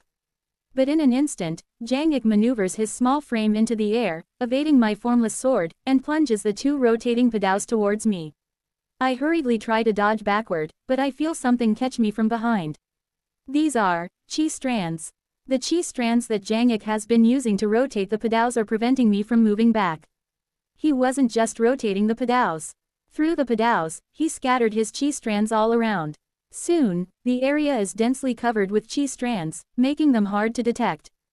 Got you. Jang Ik smirks and throws the padao in his hand. I transform my formless sword, cutting through the qi strands and retreating backward. The Padao barely grazes the tip of my nose as it passes by, but I manage to dodge it just in time. However, the next instant, boing! Following the chi strands spread around, the Padao rotates in the air and shoots back towards me. The chi strands I had cut somehow reconnected. At this rate, it's impossible to even get close to Jang Ik. It might seem like just 4 Padaos rotating around him, but those 4 Padaos are constantly scattering chi strands. Jang Ik is controlling these chi strands to manipulate the 4 Padaos like puppets. These chi strands can either obstruct the opponent's movement by applying physical force or enclose and slice the opponent by applying sharp energy. This requires an insanely precise level of control. Jang Ik is pushing me back, freely manipulating these precise chi strands. First, I need to deflect or dodge the incoming Padaos and then charge at Jang Ik. The scattered chi strands are annoying, but if I cut them at the plane level using the abilities of treading heavens, I should be able to sever them. Then, the right approach would be to block or deflect the Padaos once and then look for an opportunity to attack Jang Ik. Just as I organize my thoughts and extend my formless sword towards Jang Ik's Padao. Quote. Boom. A tremendous explosion rings out, and I spit out blood. Gush. The shock makes me feel as if my insides are about to burst, and clenching my teeth to stop myself from spitting out blood is the best I can do. In an instant, the power scattered and the chi strands concentrated to a single point. At any time, the dispersed power can be concentrated back to a single point to strike the opponent. What a terrifying skill. As I am regaining my composure from the shock, the area around Jang Ik and me is filled with Yua's sunset-hued river. She engulfs even me in her attempt to lay Jang Ik to rest, attacking us from all directions with her river. But the next moment, whiz, whiz, whiz, whiz. The scattered chi strands begin to shine. Along with it, Jang Ik's Padaos crazily rotate around following the trajectories of the chi strands. Whizzing. It's akin to a storm. The greenish Padaos are creating a violent storm. Cough. In the instant Jang Ik creates the storm for defense, I put all my strength to escape his chi strands domain. Soon after, the greenish storm sweeps away the crimson river. Try a bit harder. The energy contained in this avatar isn't even at the chi refining stage. Even with that, I'm conserving energy, yet you can't even attack me properly. Shish. After Jang Ik's storm passes, I watch the path cleared by his Padaos and laugh bitterly. This is crazy. A diameter of 30 jong 100 meters is completely swept away. Of course, a chi-building cultivator can sweep that much just by indiscriminately casting spells. But my astonishment is for a different reason. The amount of energy used in Jang Ik's chi strands, and the energy infused into the Padaos, was clearly just enough to maintain sword energy for about an hour. That is, the total amount of power Jang Ik used was less than a single swing of Sword Gang. Swinging Sword Gang can cut through a rock, yet such a wide range of destruction is impossible. How did he do it? Yuhua also seems to realize this, her expression darkening. Yuhua's music, in terms of total energy, is comparable to a full-force strike from a nascent soul stage cultivator. Yet Jang Ik repelled a strike from a nascent soul cultivator with merely the power weaker than a martial artist's Sword Gang. Truly a feat of using 4 tails to lift 1,000 caddies. Even for a star-shattering stage being, does this make sense? It couldn't have been just the power of Sword Gang that repelled a strike at the nascent soul level. There had to be something more. Exchanging glances with Yuhua, I charge at Jang Ik with all my might. Her illusory play under the rosy afterglow supports me from behind as we both attack Jang Ik together. But the next moment, boing, Jang Ik again scatters chi strands and hurls his Padaos through them at us. I dodge on the spot, attacking Jang Ik alongside the river created by illusory play under the rosy afterglow. The next instant, zang, the Padao I dodge causes an even more enormous explosion than the previous storm, tearing through the nearby ground. What in the world? It doesn't make sense. Even if all the dispersed chi strands were combined together, the power contained in the Padao just now was weaker than sword energy. But how did such destructive power emerge? It's not just a simple case of using 4 tails to lift 1,000 caddies.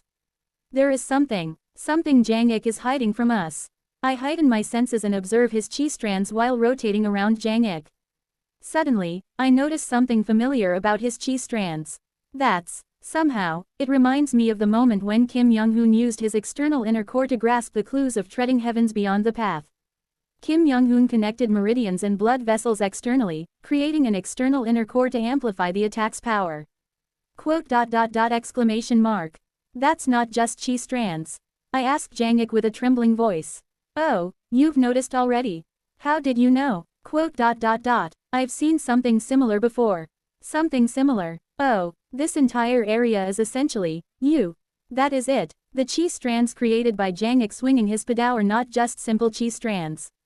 They were meridians and blood vessels made of energy, spiritual veins. While Kim Young-hoon aimed to enhance his power by connecting external spiritual veins with internal life force, Jangik is different. He breathes life into the external meridians, sucking in the heaven and earth spiritual energy from the outside, drawing in more energy into those chi strands than his body can absorb. I thought it was being sucked in by the rotation, but it wasn't. With the rotation, the chi strands Jangik laid down became spiritual veins, breathing and inhaling the surrounding spiritual energy. I am astounded not just by Jang Ike's technique but by its control. To suck in external spiritual energy to strengthen one's attack. If it were that easy, everyone would fight that way. Who would bother learning conventional martial arts? It requires control akin to one's own body. If the control isn't on par with one's own body, the spiritual energy Jangik sucked in from the outside would just scatter again, becoming useless. Swoosh, swoosh. While Jangik seems to praise me for catching on quickly, he continues to rotate his padaos, expanding the domain of his chi strands. Simultaneously, I realize the malevolence emanating from the padaos is intensifying. The wider the domain of chi strands, the stronger Jang Ike's attacks become with infinite potential. In a way, it resonates with my foolish old man moves mountains. Stepping into the domain of chi strands to counter it means facing Jang Ike's freely moving padaos and being constantly harassed by the chi strands. Single quote. I'll decide it in one go.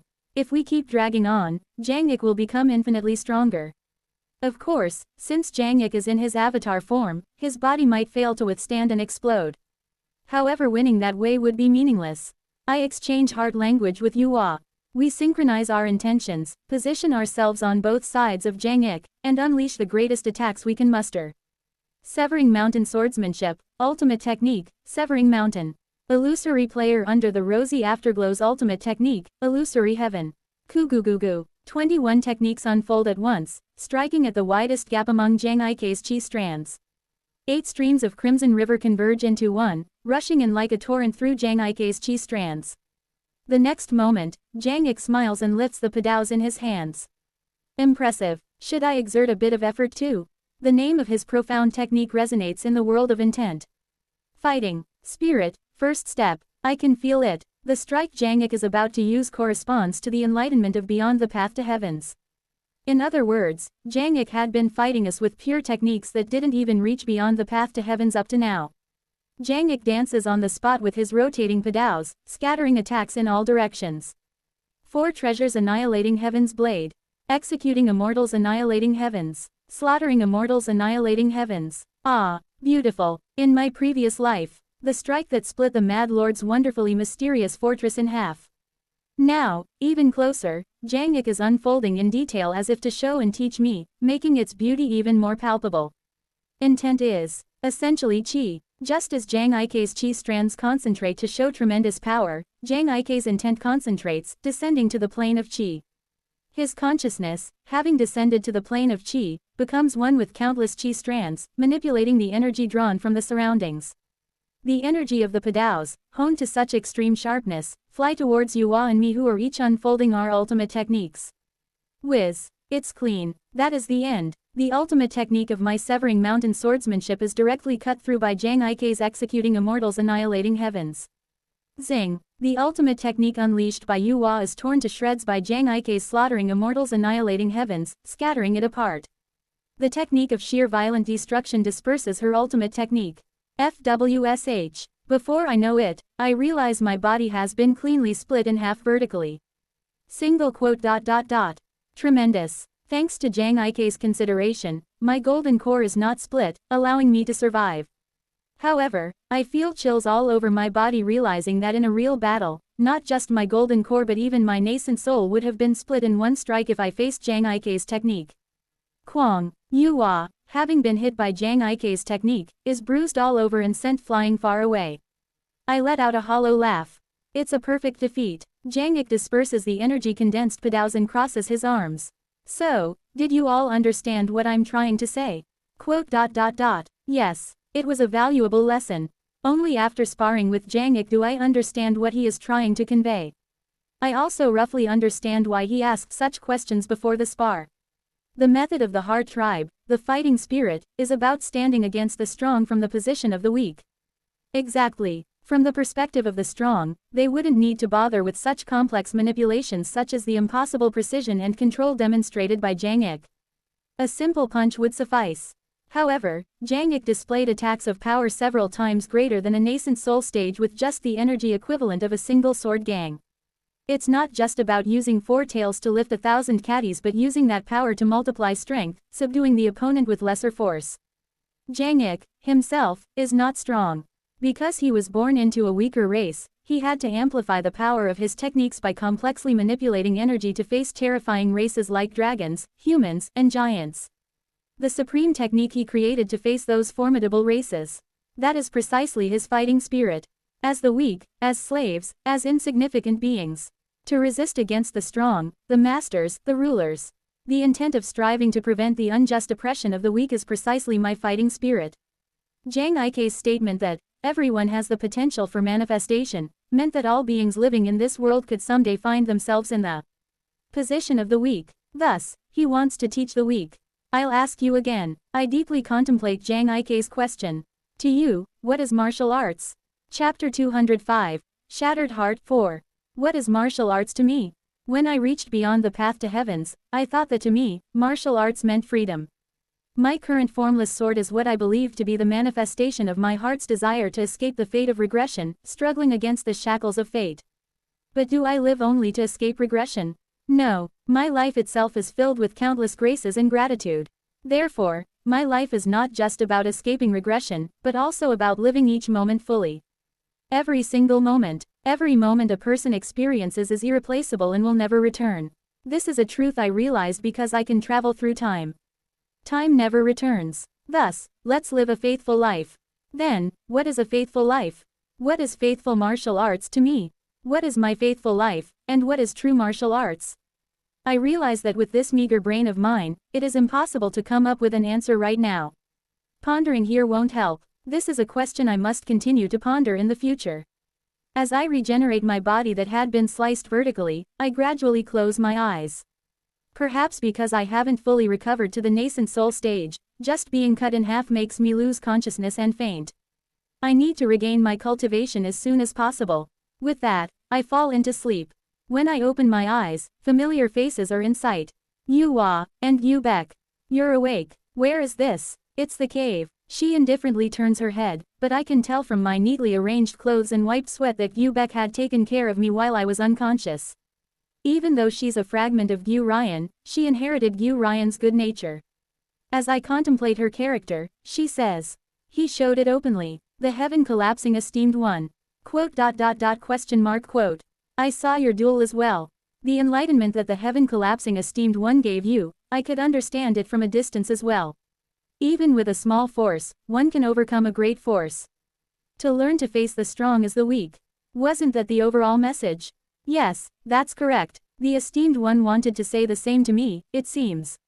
She is silent for a moment in the cave, then continues. Quote. Receiving the esteemed one's enlightenment made me realize. I was still deluding myself into thinking I was the strong Yu Ryan. Her words continue. No, even when I was Yu Ryan. More specifically, since the moment I met Xiao Weil, I was no longer the strong one. Wo Wang. She extends her hand into the void. A pale line connected from her pinky finger stretches somewhere into the void. I've just been clinging to Xiao Weil all along. Yes, from the day I met Xiao Weil, I was a weakling caught in love. I sat there, deluding myself into thinking I was strong, which is probably why the esteemed one was reluctant to teach me. Yes. Drip, drip. Yu Beck sheds tears. I am just a fragment of Yu Ryan's broken heart. Merely her remnants. But at the same time, I've deeply inherited her love for Xiao Weil. At the same time, I've inherited her vast cold beautiful agreement. All this time, I've been shouting with my mouth that I wanted to take revenge on Xiao Weil. But, she covers her face with her hands and cries out. At the same time, because of inherited Yu Ryan's heart, I also find myself in love with Xiao Weil. It scares me so much. How I can hate Seo Whale so much, yet at the same time be in love with him. It's terrifying. What should I do with my heart? Tell me, do you know the answer? Yu Beck asks, grabbing my hand in her outcry. Yu Hua exits towards the entrance of the cave, diverting her gaze from us. I hold Yu Beck's hand while listening to her outcry and ask.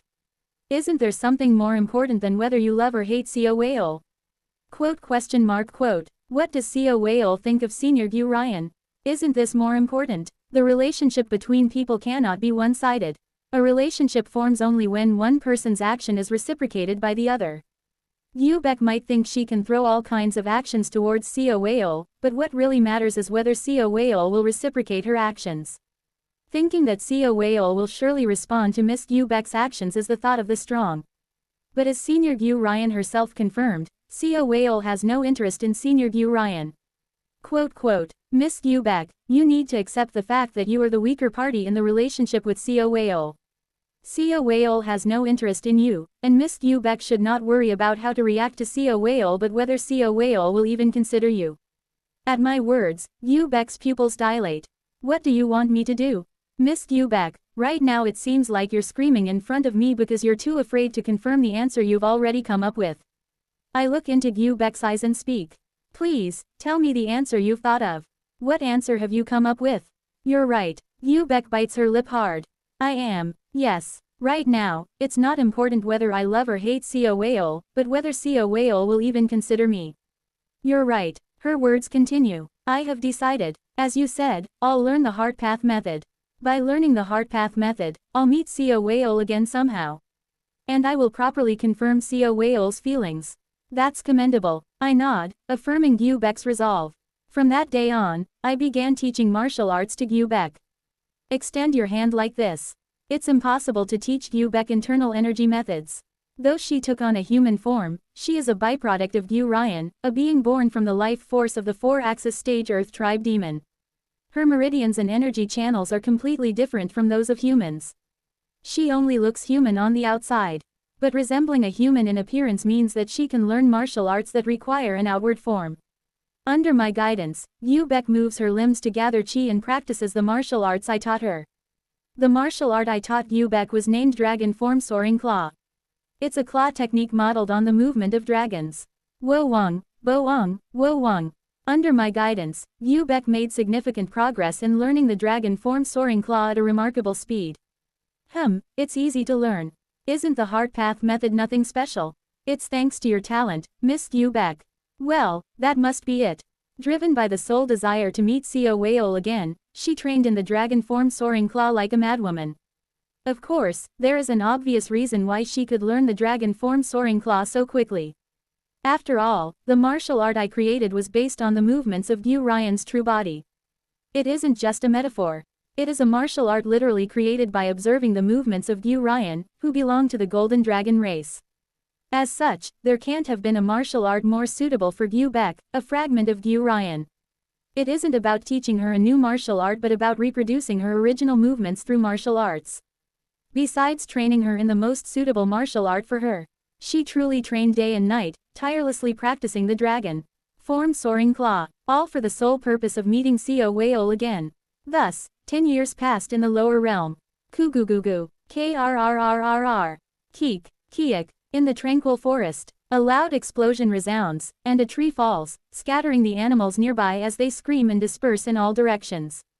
At the base of that tree, there stood a woman in a robe as dusting off her hands. Congratulations! You've already mastered the Dragon Form Soaring Claw to the point where you can use Claw Gang.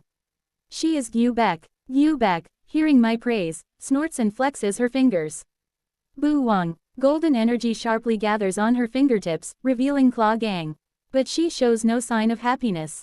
It's only now, through rehabilitation training, that I've been able to manifest pure spiritual force again. Even then, I'm far from being able to manifest it without the need for specific techniques. Pure spiritual force isn't what's important, Miss Yu Beck. I exclaim in admiration as I observe the dozens of intents she emits. What's important is that you've already reached 3 flowers gather at the summit. Yu Beck's determination is astonishing. Even with her optimal affinity for Dragon Form Soaring Claw and my direct teaching, it is unbelievable that she reached 3 flowers gather at the summit in such a short period. As expected from a fragment of Yu Ryan who almost reached the integration stage. Talent, as varied as it appears, ultimately finds a way to connect. Moreover, Yu Ryan is a yellow dragon who completed the 4-axis stage through heterodox axis foundation not by slaughtering lower-level cultivators, but by defeating 4 cultivators of the same realm to reach grand perfection in the 4-axis stage. Thus, her experience in actual combat is enormous, and Yu Beck, inheriting that experience, is adapting to martial arts at a significant pace. With this momentum, you might reach 5 energies converging to the origin and even ultimate pinnacle within a few decades. HMPH, flattery is unnecessary. Nothing is more nonsensical than only managing to succeed in rehabilitation training over decades. Of course, she seems to think of martial arts as just rehabilitation training. Anyway, with this rate, maybe we can ascend within the time originally planned. Despite being dropped into the lower realm by Co. My objectives for this life still hold. Before the true immortal descends to the golden divine heavenly thunder sect, ascend and steal the heavenly lightning banner. Especially since the golden divine heavenly thunder sect has a time limit, it is crucial to ascend as soon as possible to steal the heavenly lightning banner. I can ascend now if I want to. I am wearing Yuan Yu as usual, and I have fully recovered my nascent soul stage cultivation. Additionally, with the power of Tai-Yin contained in the Black Dragon's true blood, I am also cultivating the Yin spirit. I will likely finish the early nascent soul stage soon and challenge the middle stage. With the strength of my body now, I can withstand the spatial pressure even if my cultivation is below the heavenly being stage. I already know the orthodox method of ascension. Just ride a spatial rift in the astral realm and fly towards the coordinates of the bright cold realm. I already know the coordinates of the bright cold realm, so there is no problem. However, I can't simply waste the precious opportunity to receive guidance from the heaven collapsing esteemed one. I've recently come to understand the deficiencies in martial arts that I hadn't noticed before while receiving guidance from Zhang Ik. Yu Hua briefly reached the 3rd stage of manifestation. Previously, according to her, she is in the process of maturing her understanding of last quarter, and I am rushing towards the edge of treading heavens, gradually getting a feel for the realm beyond treading heavens. If I leisurely cultivate for about 600 years, I think I can reach beyond treading heavens. But there are tasks to be accomplished in this life, so I can't afford to waste time on such matters. It's already the 20th year of regression. The true immortal of the golden divine heavenly thunder sect appears around the 70th to 80th year of regression. So, I have about 50 years left to cultivate with ease. Within 50 years, I will ascend again with Yu Hua and Yu Beck. This time upon ascending, I intended to give Co. a proper hit in the face. Wait for me, Co. And so, time flowed like water, and finally the 70th year of regression arrived. Chirp chirp chirp, Yu Beck, Yu Hua, Zhang Ik, and I arrive at a swamp teeming with monkeys. This planet doesn't have any particularly civilized intelligent beings. There are a few demon beasts, but since the planet itself is sparse in spiritual energy, they aren't abundant. However, not being abundant doesn't mean they are non-existent. The demon beast we encountered today is of such kind. Who dares to disturb the territory of this elder? A booming voice in demon beast language resounds as a giant monkey, at the grand perfection chi building stage, bursts out from within the swamp. I look at the monkey and signal to Yu Beck. Yu Beck nods and takes a deep breath. Behind her, 9 spheres rise up. Whying. Simultaneously, the 9 spheres begin to rotate behind her. In an instant, they melt into Yu Beck's domain of consciousness. Yu Beck's domain of consciousness begins to transform. Chapter 206. Shattered Heart 5. For 50 years, Yu Beck underwent hellish training ad nauseum. At first, I guided her by myself. But as time passed, Zhang Ik also began to guide her, and her skills started to improve dramatically. Somehow, she managed to reach the extreme of ultimate pinnacle with guidance from both me and Zhang Ik. In the meantime, there was a minor incident where Zhang Ik took the secret of ultimate pinnacle from me, but anyway, she reached ultimate pinnacle and was now on the verge of beyond the path to heavens. However, she ultimately failed to properly enter beyond the path to heavens. Boom. Yu Beck's gang spheres overlap with her consciousness domain, causing it to change. Gurgling, Yu Beck's unstable consciousness domain suddenly transforms into something resembling ropes or chains before collapsing. What is this? Are you joking? The owner of the territory, the monkey demon, frustratedly beats its chest watching Yu Beck's actions. Yu Beck sighs for a moment before bending her fingers. Crack. Bright yellow Gangchi forms at the tip of her fingers. Shortly after, Gangchi resembling a yellow dragon surges from Yu Bek's entire body. What is this? Pure spiritual force. Were you a chi building stage demon? But to this body that has reached core formation.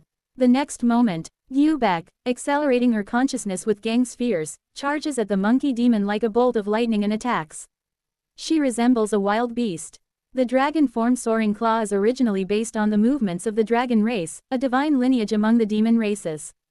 Since the dragon form Soaring Claw was created based on Yu Ryan's combat style, it naturally includes her inherently wild fighting style when she fought in her true form. Kugugugu. Yu Bek's dragon form Soaring Claw grazes the monkey demon. It attacks like a fierce dragon, but, since it is also a martial art, it applies pressure while adjusting its intensity, revealing the subtlety of martial arts and achieving great effects with little effort. After 50 years, the dragon form Soaring Claw performed by her hands has significantly evolved from the original version I had created.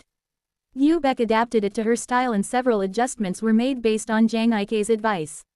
Anyway, befitting a fragment of a quasi-integration stage dragon, Yu Bek quickly subdues the monkey demon. Kuhuk, SP, spare me. The monkey demon, losing its initial ferocity, begs Yu Bek for its life. Yu Bek finally retracts her Gangchi and descends from above the monkey demon. How about that? You've greatly improved. To my compliment, Yu Bek crosses her arms and snorts. I've told you many times, it's just rehabilitation. Yes. While watching her, Jang Ik approaches. When you charge at an opponent, widen the gap between your feet a bit more. And pay more attention to the synchronization of your intent while using pure spiritual force. Yes. While Yu Bek is receiving a lecture from Jang Ik, I approach the monkey demon and hand it a formation flag I had created. Look here, fellow Taoist. I heard you're the chief of the monkeys around here. That's true, but could you ask the monkeys to plant this formation flag right in the center of the swamp, where the spiritual energy is most abundant? The monkey demon, glancing cautiously at Yu Bek who had beaten it, nods. I understand, yes. Good, then I'm counting on you. And, just so you know, don't try any funny business.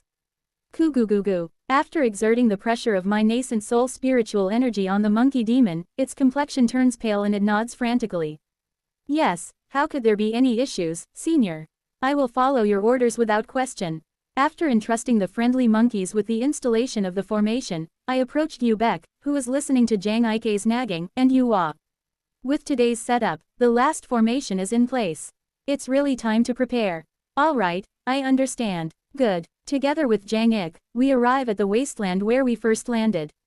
We reach the location of Yu Ryan's corpse. Wo Wang. Yu Ryan's corpse is as large as a mountain range, still covering the entire wasteland with its enormous size. Yu Bek looks at Yu Ryan's corpse with a complicated expression.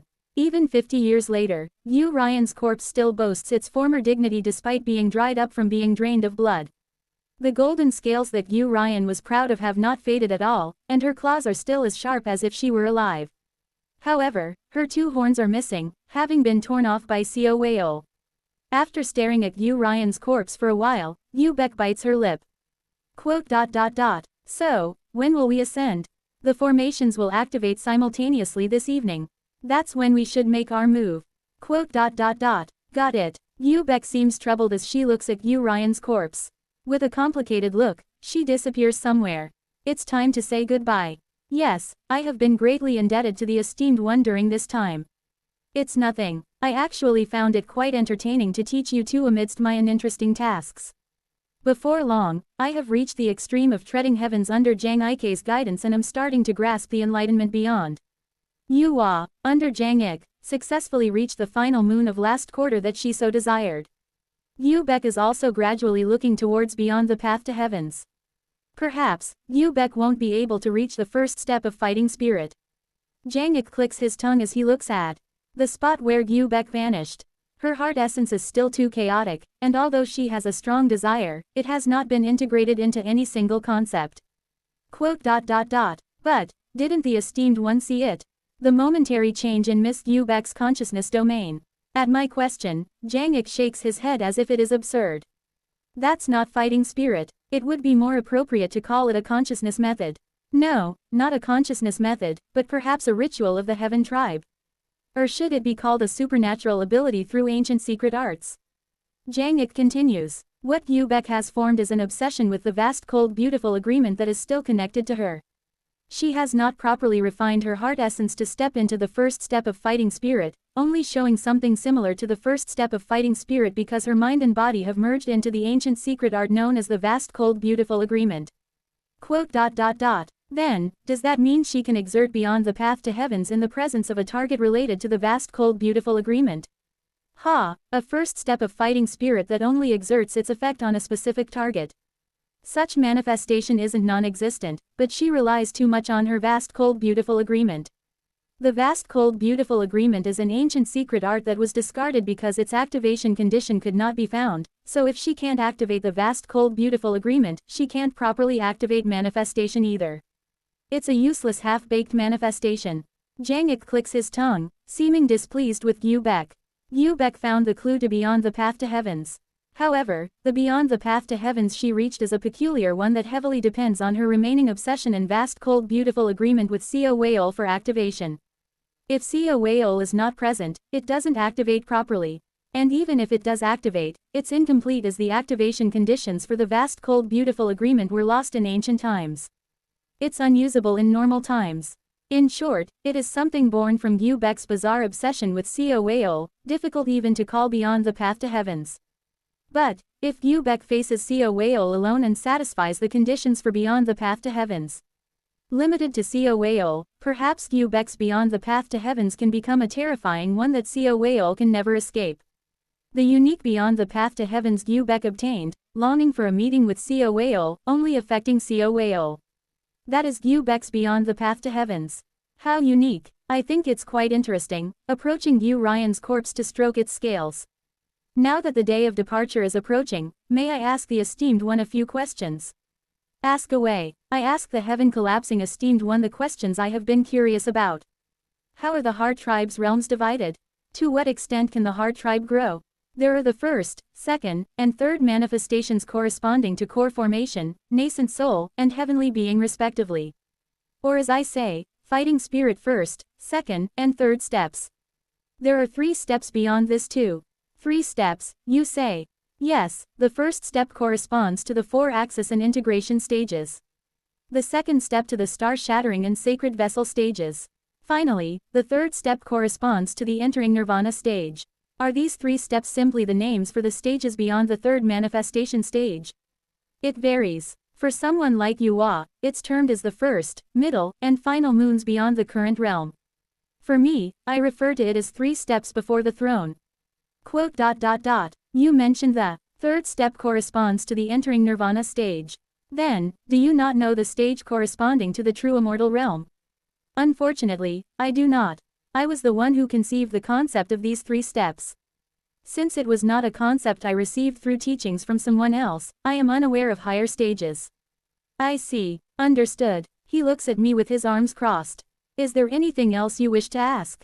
Yes, may I inquire about one more thing?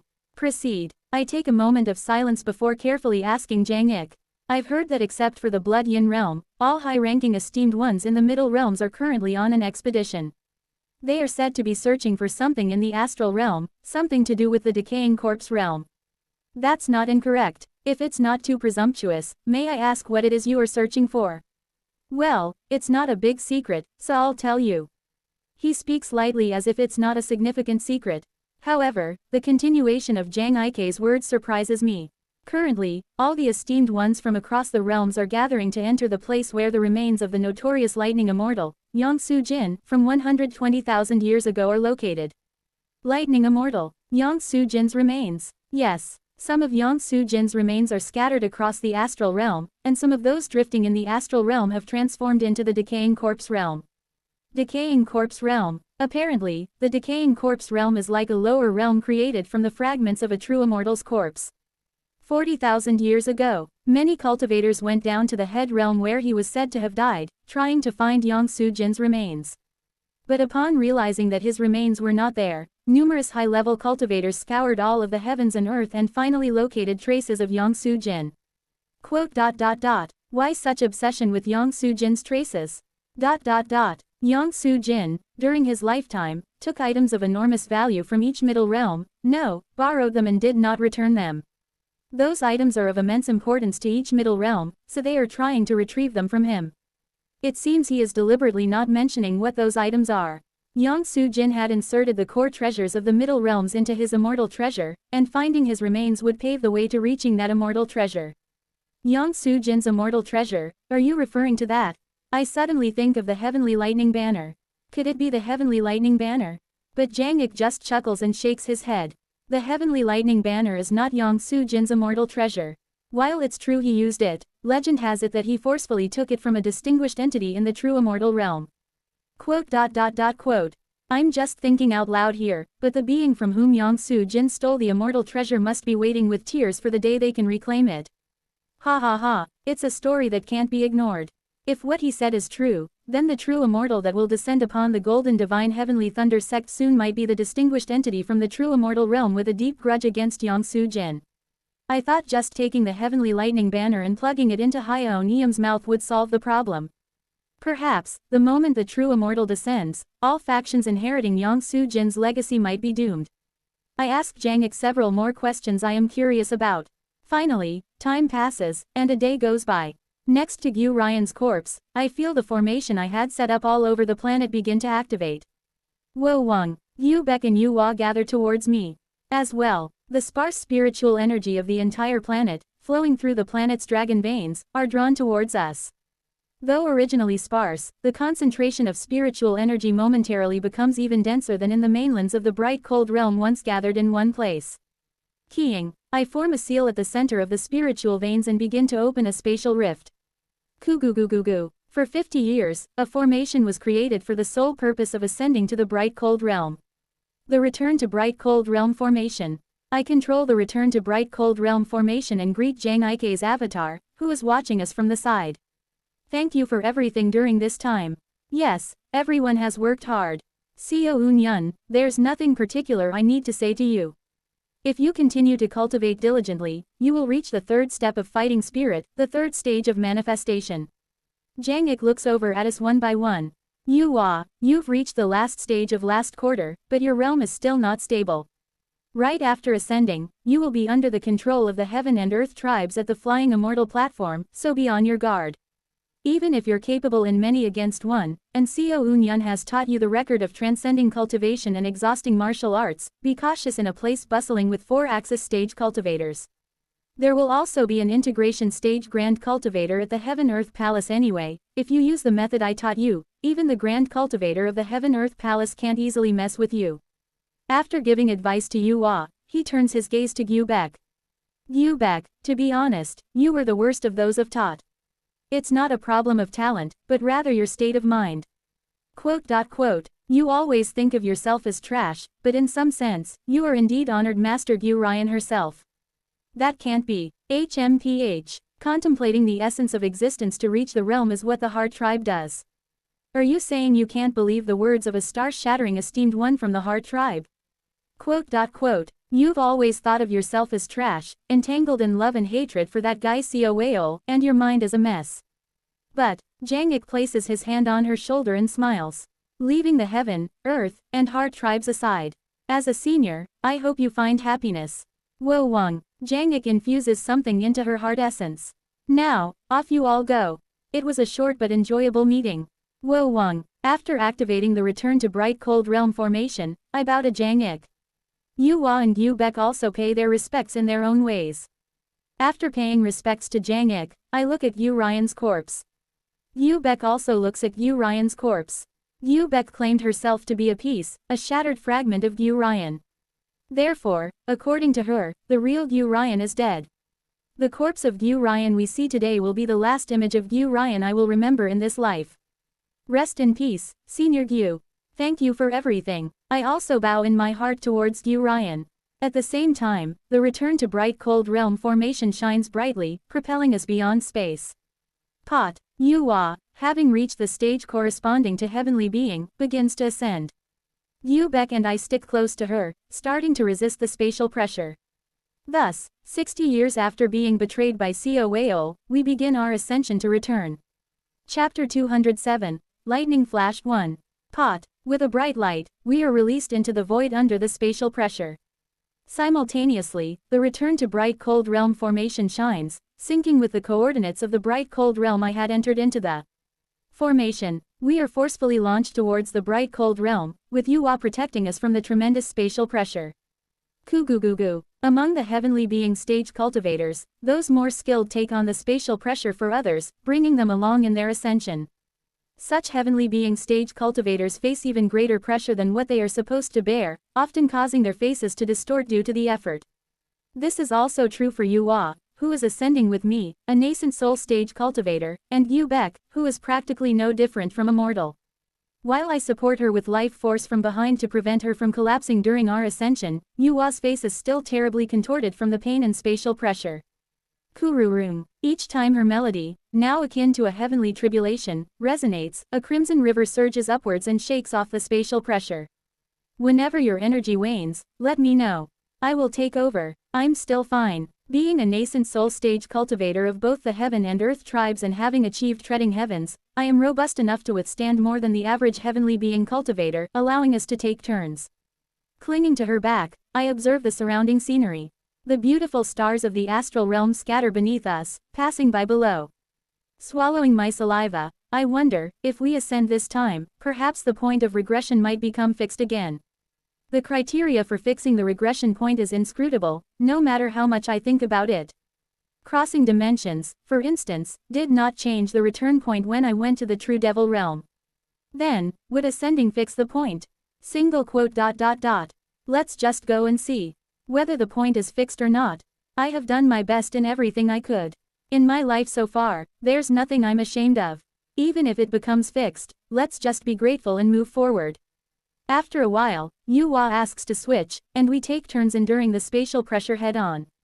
3 days might have passed when, suddenly, far away, I feel a familiar flow of spiritual energy. I breathe vitality into Yuwa. It's just the beginning. Be alert. Yes.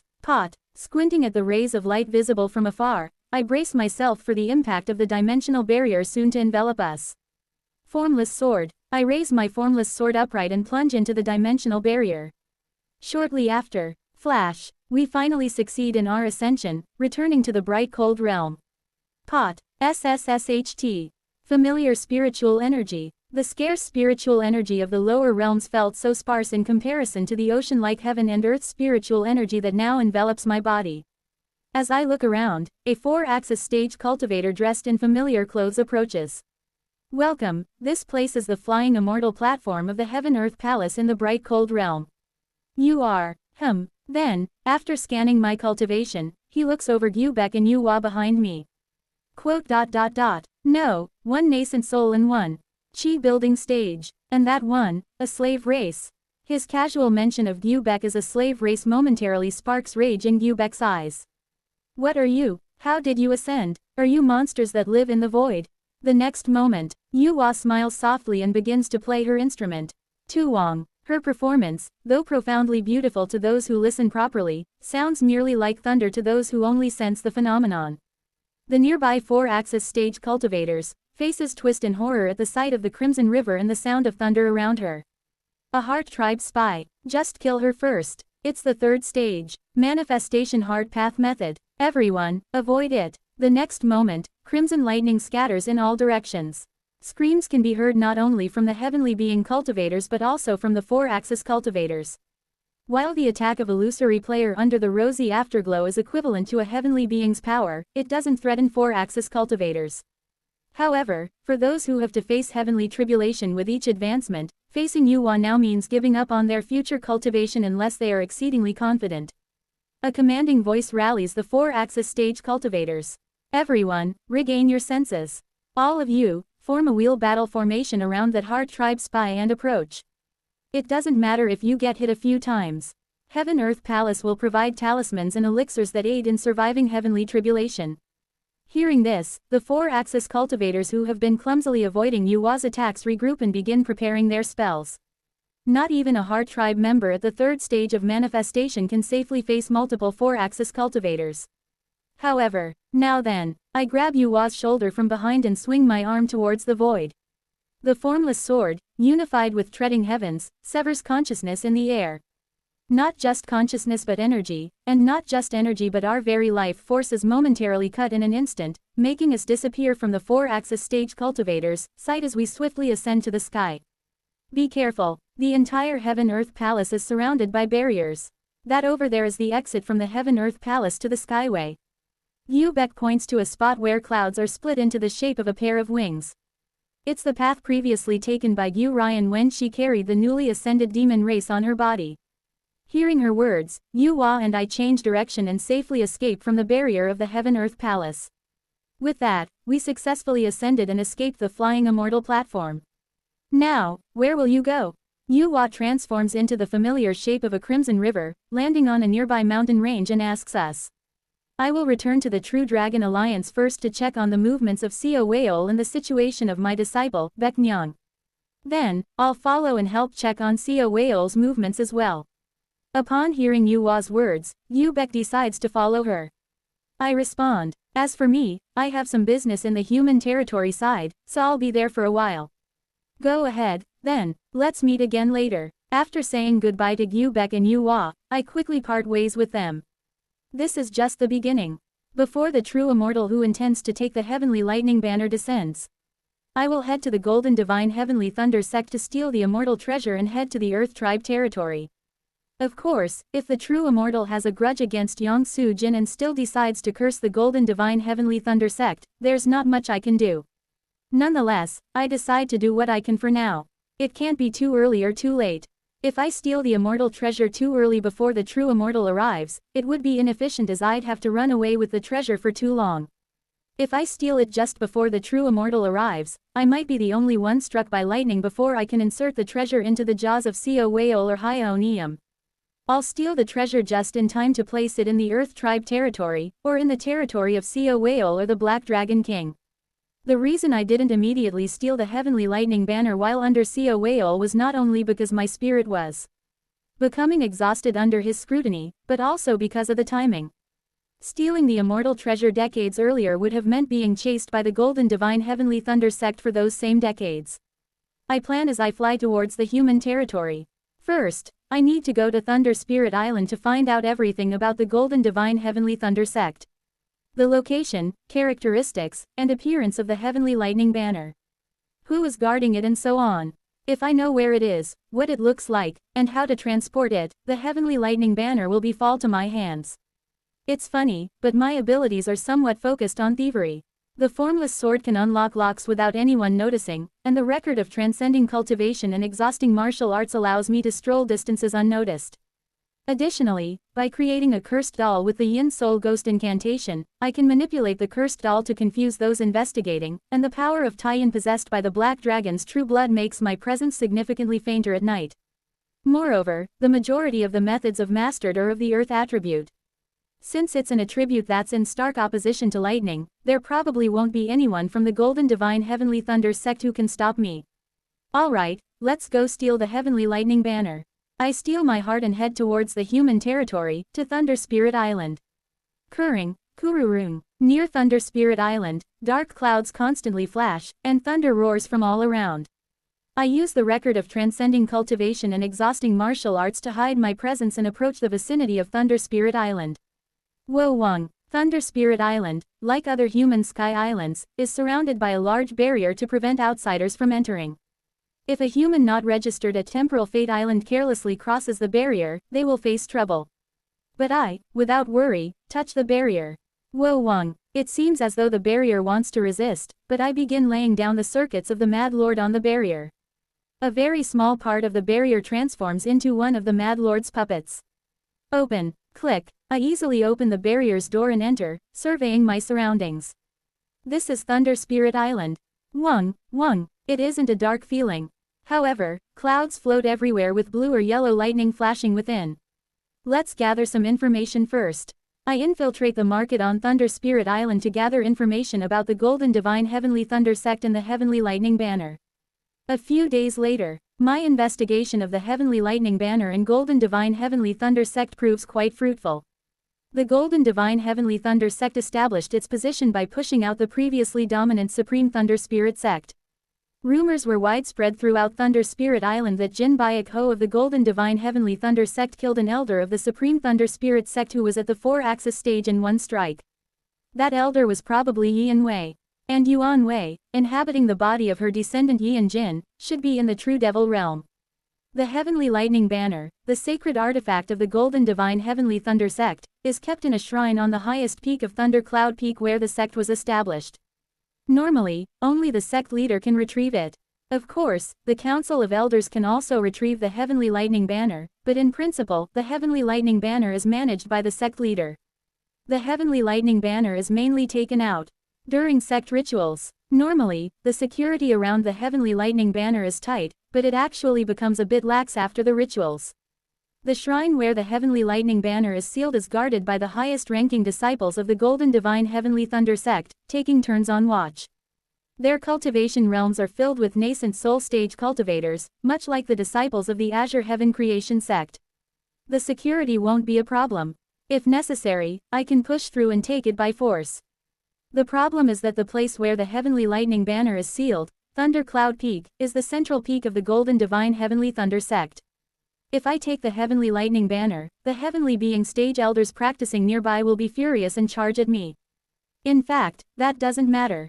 After all, I plan to steal it while revealing my horns and scales by activating the Black Dragon's true blood.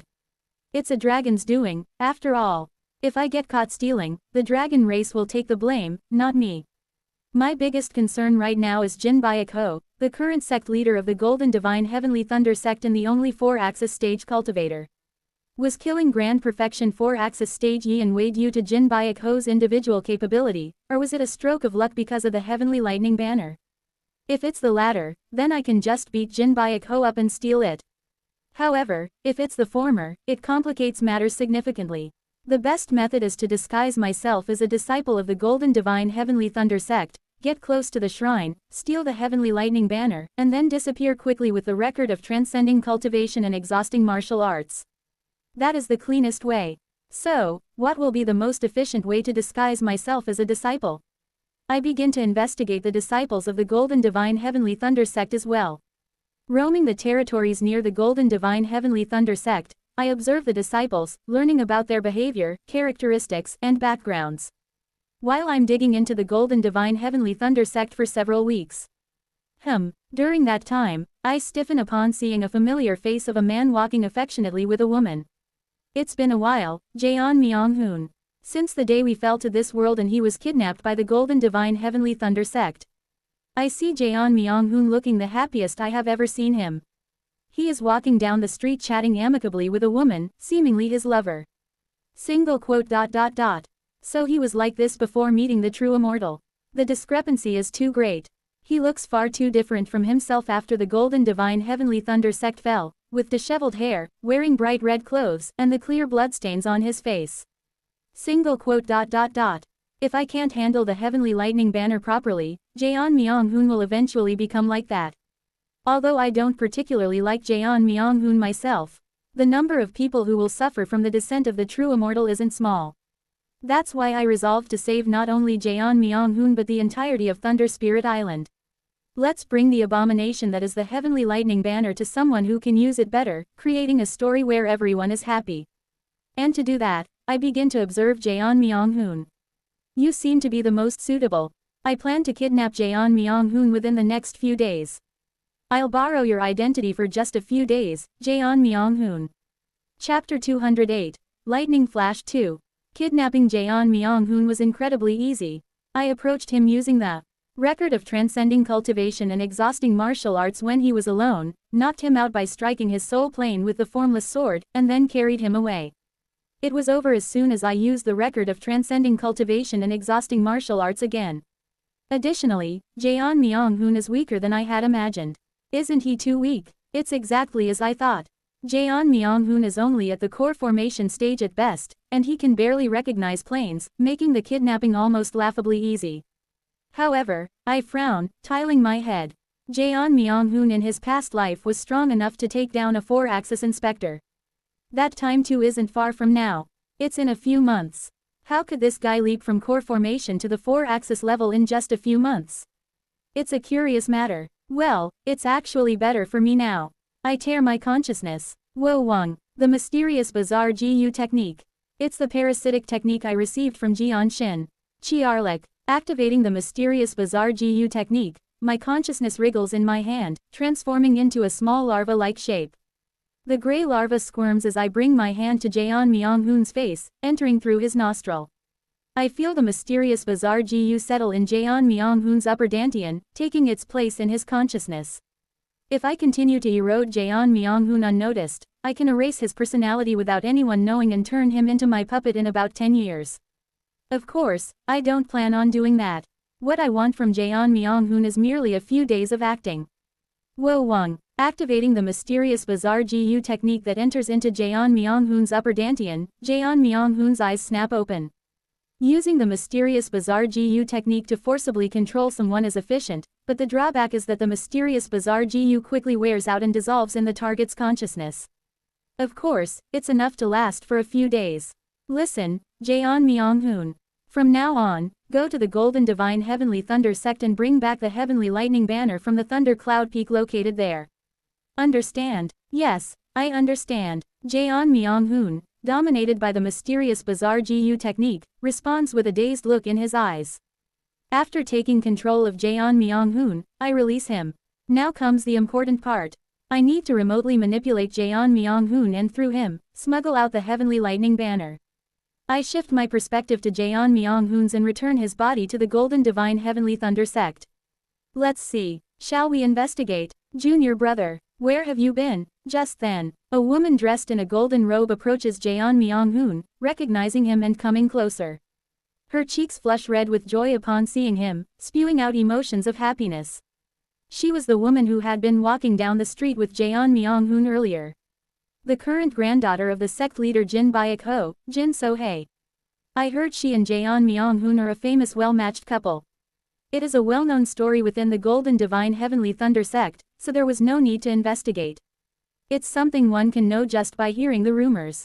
After all, Jian Mianghun is currently the most famous person in the Golden Divine Heavenly Thunder sect. As someone with the Heavenly Golden Thunder body, Jian Mianghun is the most famous celebrity within the Golden Divine Heavenly Thunder sect. It's impossible for there not to be rumors about Jian Mianghun dating the current granddaughter of the Supreme Sect leader. Recalling their rumors, I move Jian Mianghun's mouth to answer. I just went out for some fresh air. Quote.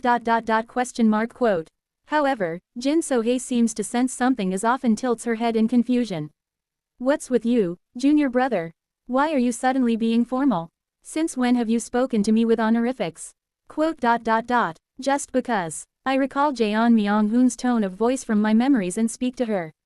Just tried it once. What's up? Ah, that's right. Remember what you told me last time? I've been thinking about it. Quote. As she starts talking, I internally break out into a cold sweat. Damn, if she brings up something only Jian Mianghun and she knows, I won't know how to respond. Should I awaken Jian Mianghun's consciousness? It's when I'm pondering. Indeed, running away together seems hard to accept. Quote. What was Jian Mianghun thinking, trying to take away a promising maiden of the sect with such a proposal? The Golden Divine Heavenly Thunder sect has been with me since I was very young. In fact, the Golden Divine Heavenly Thunder sect is no different from family to me. How could I leave my family behind? No matter how much I like you, I'm sorry. Quote. I don't know what to say, so I remain silent for a moment. Then, I speak through Jian Mianghun's mouth. Quote. Let's talk later. Alright, it must be complicated for you. Let's meet again later. I sigh inwardly and leave the spot with Jian Mianghun's body, going deeper into the sect. Jian Mianghun's residence isn't far from Thunder Cloud Peak. Should I visit Thunder Cloud Peak then? I move his body to Thunder Cloud Peak and arrive at the summit. This is the top of Thunder Cloud Peak, the shrine where the Heavenly Lightning Banner is kept. When I'm looking at the small shrine, Master Jian, I've told you that you shouldn't come here without permission. An elder at the nascent soul stage flies towards Jian Mianghun, reprimanding him. If you wish to enter this Thunder Tribute Hall where the Heavenly Lightning Banner is enshrined, you must first reach the Heavenly Being stage by diligently practicing. With Master Jian's talent, it is entirely possible to reach the Heavenly Being stage within 200 years, so please be patient. As expected, even with good talent, Jeon Myung-hoon can't just enter like that. Even the direct disciple of the supreme sect leader cannot enter at will.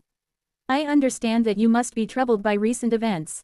It must be unsettling, not marrying Miss Jin So-hye, to whom you were engaged, but suddenly having marriage talks with the daughter of an integration stage grand cultivator.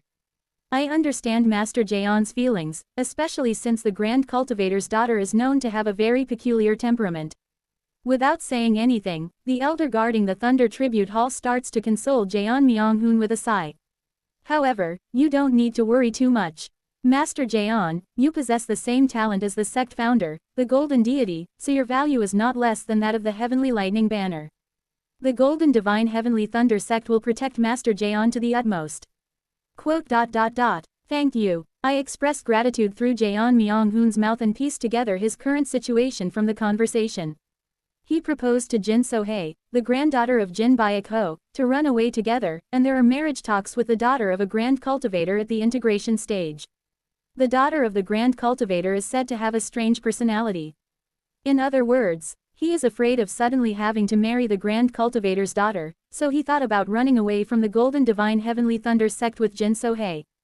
At the same time, hearing that Jeon Myung-hoon's worth is not less than the Heavenly Lightning Banner, I feel the framework for a plan for stealing the Heavenly Lightning Banner click into place in my mind.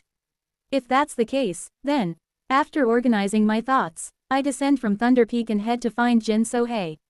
Junior brother Jeon, have you made your decision? Yes. I take Jin So-hye to a secluded part of the Golden Divine Heavenly Thunder sect with Jeon Myung-hoon's body. Then, I whisper to her as if sharing a secret. I've decided to leave. Don't try to stop me. ! I'm leaving Thunder Spirit Island. If I leave the human territory altogether and go somewhere else, there shouldn't be a problem. !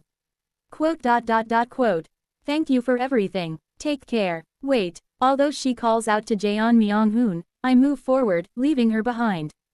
That settles it. It is still uncertain whether Jeon Myung-hoon's precious words were true or not. However, starting from tonight, Jeon Myung-hoon is indeed going to disappear for a few days. I took Jeon Myung-hoon's body to a deserted place and unfold the record of transcending cultivation and exhausting martial arts through the mysterious bizarre GU within him. Shuck, Jeon Myung-hoon disappears from the sight of others. In that state, I manipulate him to go below Thundercloud Peak. I dig into the ground and place Jeon Myung-hoon's body inside, beginning to wait. You, go and come back. I use you to strike the edge of Thunder Spirit Island, creating traces as if someone forcibly broke through the protective barrier of Thunder Spirit Island. If Jeon Myung-hoon does not appear in the Golden Divine Heavenly Thunder sect for a few days, the sect will be in turmoil. Jin So-hye will inevitably relay Jeon Myung-hoon's words directly to the upper echelons of the Golden Divine Heavenly Thunder sect. If the sect investigates and finds traces of someone breaking through Thunder Spirit Island's barrier, the Golden Divine Heavenly Thunder sect will turn upside down, dispatching people in all directions to search for Jeon Myung-hoon. The Golden Divine Heavenly Thunder sect will be in chaos and the high-ranking cultivators will all be out. In the meantime, I will move Jeon Myung-hoon's body to steal the Heavenly Lightning Banner. Now that the method of theft is prepared, what remains is the escape route. When they find out the Heavenly Lightning Banner has been stolen, Jin Baek-ho will be furious and chase after me. It's naive to think that a precious immortal treasure like the Heavenly Lightning Banner wouldn't have tracking spells on it, or that the people of the Golden Divine Heavenly Thunder sect wouldn't have learned methods to sense the Heavenly Lightning Banner. No matter how well it's stolen, it's bound to be discovered eventually. Hence, securing an escape route is the most important. Then, how and where to flee? The escape route is clear. Not outside the human race territory. Instead, I must go deeper into the human race territory. To the Human Race Grand Alliance's main headquarters, Heavenly Human Island. I will use the teleportation array meant for other races located in Heavenly Human Island to escape elsewhere. The first stop is the Light Spirit Pond in the Cold Spirit Race territory. I haven't had the chance to take care of Kim Yeon in this life.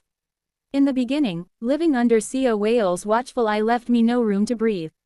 After that, I was dropped into the lower realm because of Seo Whale and spent my days receiving teachings from Jang Ik. For Yeon, I'm sorry. Anyway, since I didn't take care of her and didn't snatch her from the Mad Lord is likely still lurking around the Cold Spirit Race territory, cackling and toying with her. Near the Light Spirit Pond. Passing through the location where the Mad Lord resides, I will head towards the Earth Tribe territory. Doing so, even Jin Baek-ho would not dare to chase me near the Mad Lord. And thus, stuffing the stolen Heavenly Lightning Banner into Seo Whale's jaws will accomplish this life's greatest goal. I clench my teeth and make a vow. No matter what, I'll land a blow on Seo Whale. The method of theft is prepared. The escape route is secured. I've thought of how to handle the Heavenly Lightning Banner. Of course, even after dealing with the Heavenly Lightning Banner, if the true immortal who comes looking for it curses the Golden Divine Heavenly Thunder Sect, there's nothing I can do. If it comes to that despite everything, then there's nothing I can do with my current capabilities. Alright, let's wait. Using the mysterious bizarre GU hidden within Jeon Myung-hoon's consciousness, I fully deploy the record of transcending cultivation and exhausting martial arts with Jeon Myung-hoon's body. Thus, I wait patiently under Thunder Cloud Peak. 7 days and nights pass. The Golden Divine Heavenly Thunder Sect is turned upside down. Jeon Myung-hoon, who possesses the same talent as the sect's founding patriarch Yang Soo-jin, disappeared without a trace. The testimony of his lover, Jin So-hae, is even more shocking. The sect members thought Jeon Myung-hoon had run away for a while because he didn't want to marry the daughter of the integration stage Grand Cultivator. But according to Jin So-hae, Jeon Myung-hoon had left Thunder Spirit Island entirely. This led the elders of the Golden Divine Heavenly Thunder Sect to investigate the barrier of Thunder Spirit Island, turning everything upside down once again.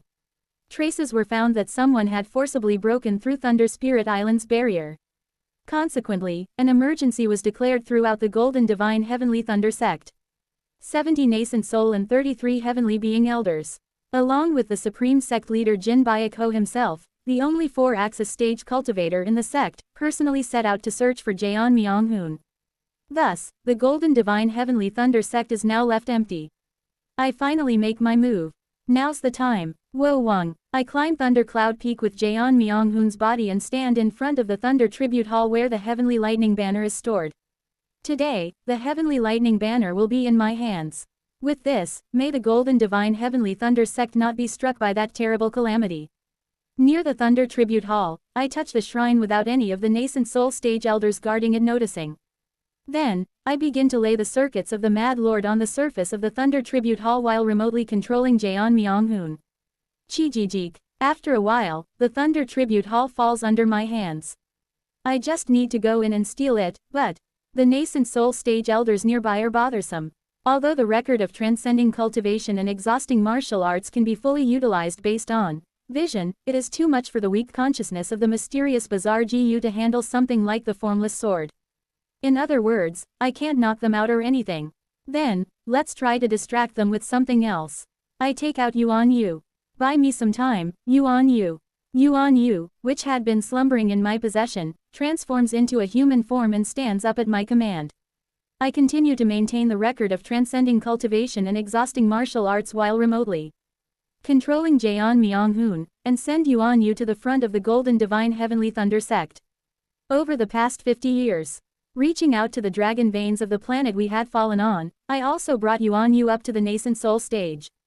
The blood shadows that Yuan Li had scattered throughout the dragon veins near the heaven-treading desert were condensed through the dragon veins and merged again. Hence, even without a main soul, Yuan Yu condensed a nascent soul. More specifically, it's a form forced together with the mysterious bizarre GU technique, but anyway, Yuan Yu had succeeded in reaching the nascent soul stage. Moreover, the body that Yuan Li painstakingly created for Yuan Yu seems to have superior talent to mine, already being at the mid-stage of nascent soul. Now, show them. It feels like it's been a long time since I've seen it. Honestly, they are unpleasant techniques, but thinking of them as just techniques from a bygone past made me feel better. Blood Demon Suppressing Sea Light. As Yuan Yu forms a hand seal, crimson clouds of blood mist swirl around him. And then, Kwang, Yuan Yu's spell strikes the barrier of the Golden Divine Heavenly Thunder Sect. The beginning starts now, with the sect's main forces out searching for Jeon Myung-hoon and the Golden Divine Heavenly Thunder Sect left empty. Will there really be anyone in the remaining Golden Divine Heavenly Thunder Sect who can compare to Yuan Li in his prime?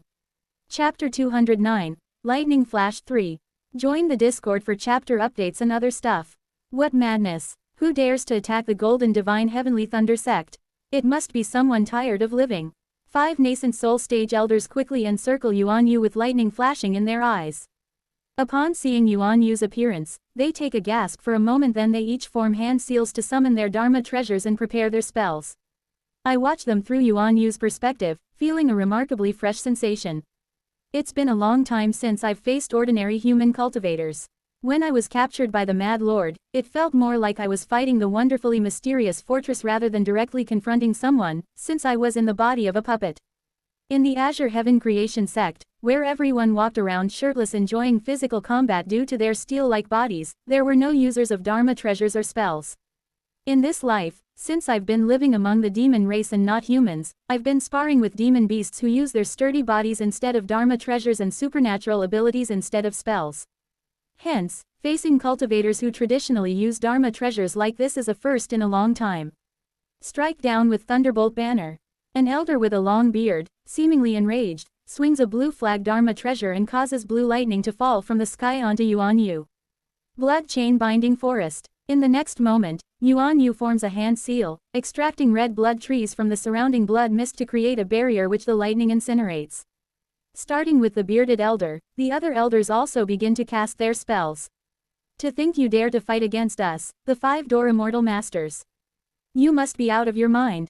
Five-Door Immortal Masters. I watch their spells hit Yuan Yu through his perspective and smirk. So, you're the gatekeepers of the Golden Divine Heavenly Thunder Sect's defensive barrier. In other words, if I keep you occupied here, there will be no one to guard the main gate of the Golden Divine Heavenly Thunder Sect. Exclamation mark.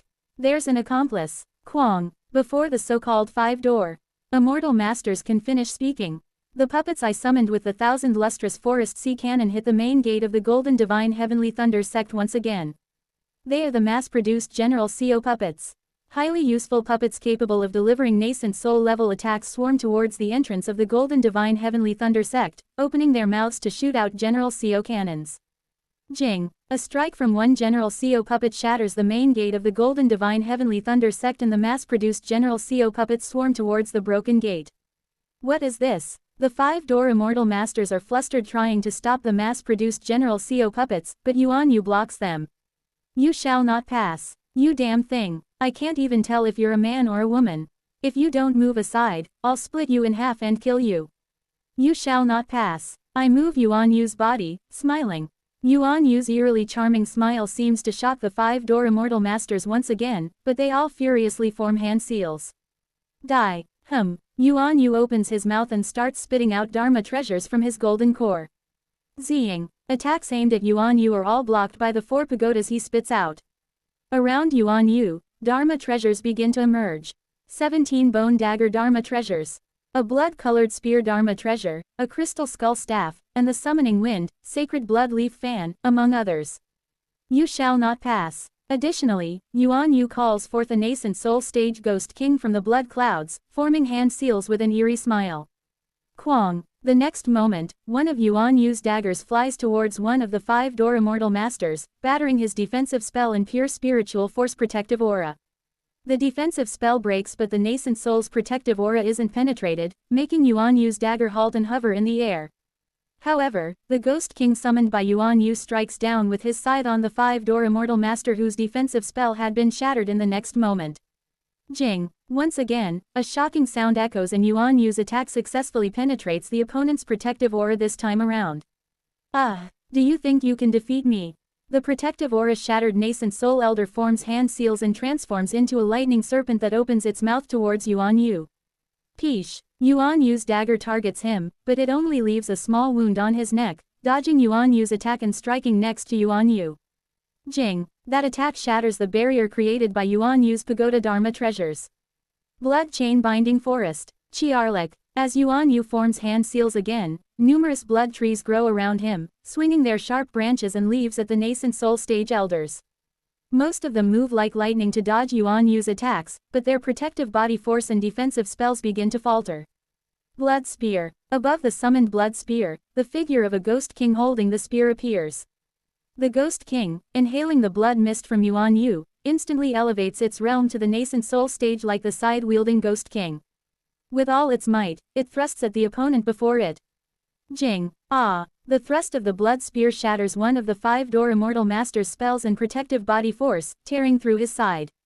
Under Yuan Yu's control, the Ghost King wielding the blood spear breaks through the five-door Immortal Master's protective body forces and defensive spells, scattering spears in all directions.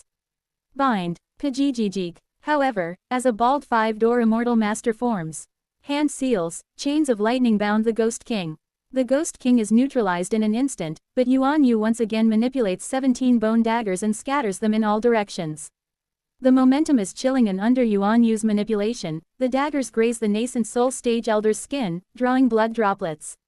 Everyone, be on your guard. This one is not to be underestimated. As long as we stay alert, this guy won't be able to beat us. The five-door Immortal Masters seem to be pushed back by Yuan Yu, but then press on him in turn, gradually pushing him back. At some point, the coordination among the five nascent soul stage elders perfectly clicks, causing Yuan Yu to be fully exposed to their attacks. Quarring. As the sound of thunder echoes, Yuan Yu is torn to shreds by the lightning. Left with only his golden core, he is targeted by the highest-ranking elder, who shoots a lightning arrow and shatters Yuan Yu's golden core. Thus, Yuan Yu is killed. Phew, he was a tough one. Now we just need to capture his nascent soul, and it's over. It felt like fighting not one, but 3 nascent soul stage cultivators. That just shows how powerful he was. Now, and then, Chiarlik, the blood mist Yuan Yu had been spreading around begins to seep into the shattered golden core. Yuan Yu's golden core regenerates. And around the golden core, Yuan Yu's flesh begins to grow back. Wriggle, wriggle, the lumps of red flesh that wriggles like a collection of meat gather, transforming back into Yuan Yu's form. Thus, Yuan Yu is resurrected. You shall not pass. What is this? Seeing Yuan Yu resurrected in perfect condition, the five-door Immortal Masters clench their teeth. Right, I had expected that the lifeline of someone who practices devilish arts might be a bit tougher. Devil cultivators, even in death, have learned many immortality skills. It's said that they have to be killed once, twice, sometimes even 3 times, correct? Quote. Yuan Yu simply forms hand seals without expression. Let's kill him 3 times then. Let's continue. Once again, the battle between the five-door Immortal Masters and Yuan Yu commences. The Golden Divine Heavenly Thunder sect is in turmoil. The mass-produced General CO puppets I created are opening their mouths and shooting beams everywhere, collapsing numerous halls throughout the sect. To suppress the chaos, Nascent Soul and Heavenly Being stage cultivators flew out, beginning to smash the Nascent Soul stage puppets. As the mass-produced General CO puppets shoot beams near Thunder Cloud Peak, even the elders guarding the Thunder Tribute Hall have no choice but to respond. Eventually, the Nascent Soul stage elder guarding the Thunder Tribute Hall frowns and swiftly descends to smash the mass-produced General CO puppets. Taking advantage of the opportunity, I move Jaeon Myung-hoon's body and sneak into the Thunder Tribute Hall through the gap. As expected, the hall's mechanisms are neutralized by the circuits of the Mad Lord, rendering them inactive. This is the Thunder Tribute Hall. Vast. Though it looks small from the outside, the interior is as spacious as a grand palace's main hall. Space compression spell. I notice something at the far end of this vast hall that carries strong lightning energy and walk towards the other end of the hall.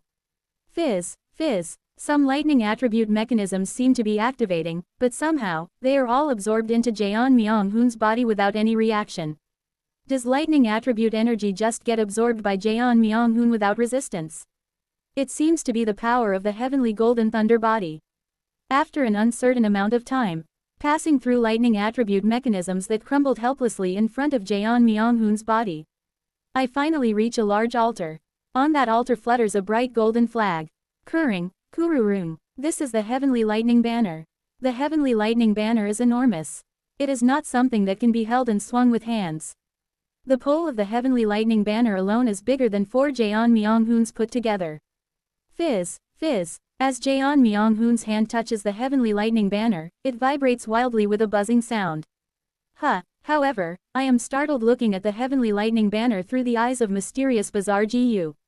This Heavenly Lightning Banner. From the Heavenly Lightning Banner, intent flows out as if it's a person. Is it alive? Wo Wang. As Jaeon Myung-hoon touches the Heavenly Lightning Banner, it sends out an intent of fear, vibrating wildly. It seems to greatly dislike being touched by Jaeon Myung-hoon's hand. But despite its dislike and fear, once Jaeon Myung-hoon grabs it, it fails to resist and quietly remains in his hand, showing its displeasure. Interesting. After looking at the artifact seriously, I take the Heavenly Lightning Banner and head outside. The sect elders are still wrestling with the mass-produced general COs. Now, all I have to do is take the heavenly lightning banner outside and it's over. The main gate of the Golden Divine Heavenly Thunder sect. Above it, 5 nascent soul stage elders affiliated with the Golden Divine Heavenly Thunder sect, the 5-door immortal masters, are gasping for breath. Now he must be dead, right? We've already killed him 4 times, if he resurrects again. Despite their wishes, blood mist gathers in front of their eyes and Yuan Yu reveals himself once again.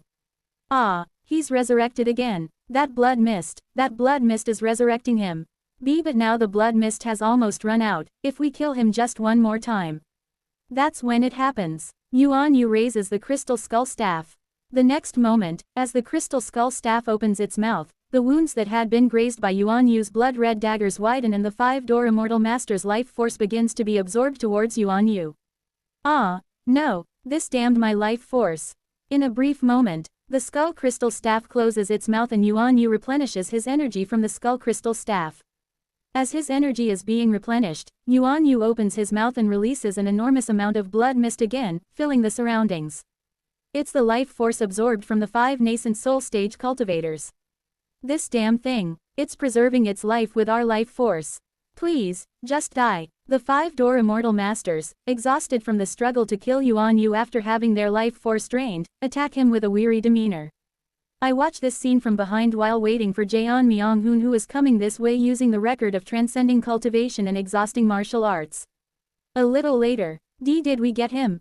Around the time the 5-door immortal masters kill Yuan Yu for the 6th time.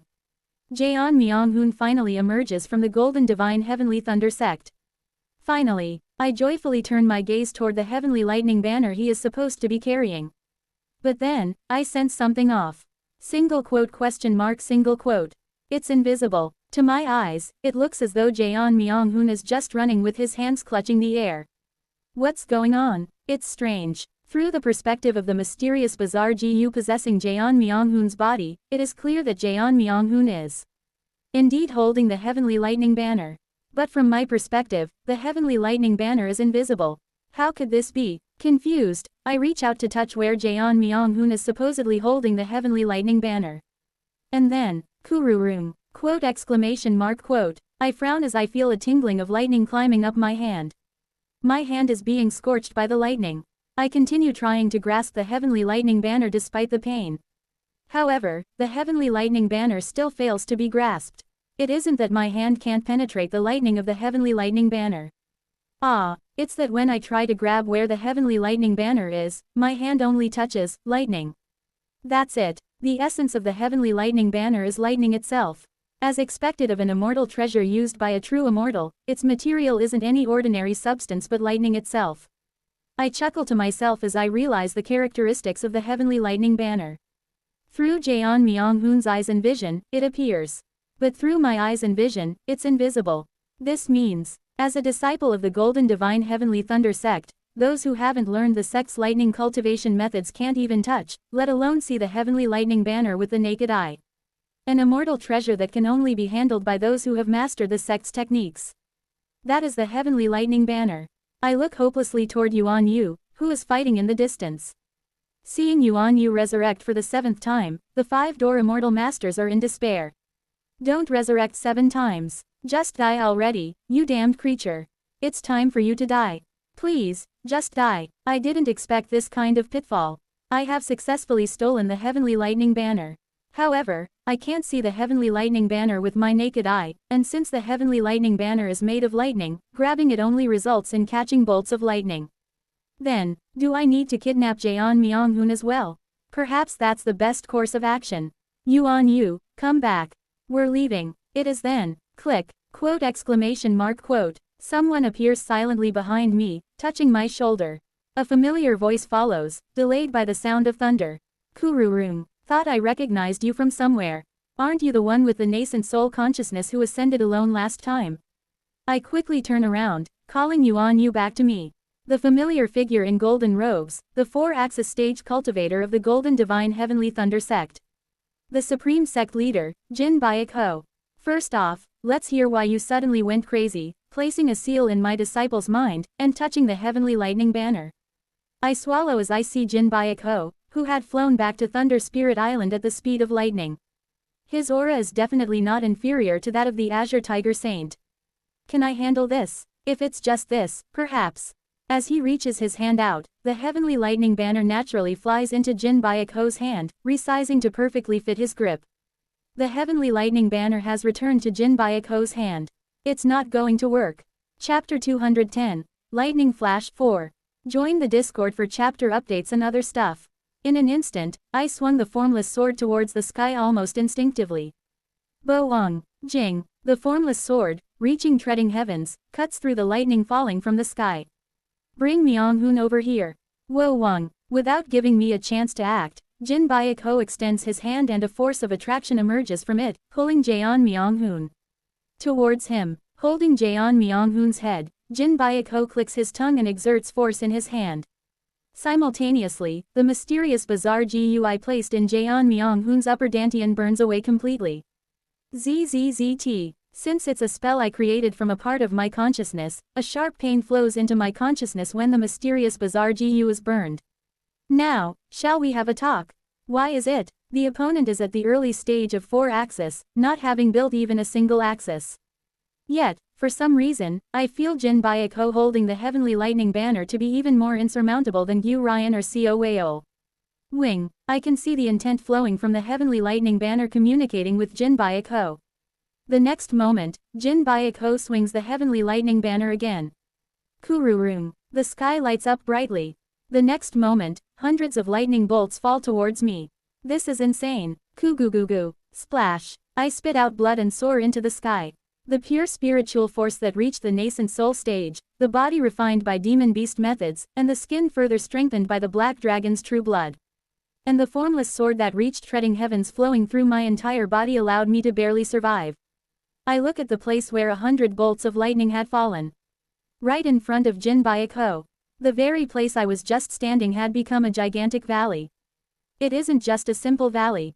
A spatial rift. Each of those lightning bolts were equivalent to a strike from a 4-axis stage cultivator. Even so, I felt that Jin Byaku was not using his full power. I need to escape. As long as Jin Hyaku wields the heavenly lightning banner, there is absolutely no chance of winning. Pot. I cut through the air using the record of transcending cultivation and exhausting martial arts. Jin Byaku looks surprised for a moment when I disappear from in front of him, but soon smirks and swings the heavenly lightning banner again. And then, kururururung, the entire sky turns blue and the area within a 10-mile radius is filled with lightning. Quote exclamation mark quote. The record of transcending cultivation and exhausting martial arts is not a teleportation technique but is based on evading using the opponent's perception. In other words, it's useless in front of an area-wide technique that doesn't rely on perception. I control my trembling limbs and summon the black dragon's true blood. Crack, crack, black horns protrude from my forehead and black scales appear in various places. Simultaneously, my hips bulge and a tail springs out while my limbs become sharp like those of a beast. Kugugugugu. I summon dark clouds around me and flee rapidly riding on the clouds. Tearing through space and entering the void using my vision of planes. Utilizing the flying escape technique of the Heaven tribe, the gliding technique of the Earth tribe, and becoming one with the formless sword of treading heavens, I flee away at lightning speed. However, a golden light begins to chase me from behind with the resounding sound of thunder. You think you can escape? A stern voice thunders through the void, and Jin Byaku chases after me with the speed of lightning. Bo-ong. As he swings the heavenly lightning banner again, the empty void fills up with blue lightning.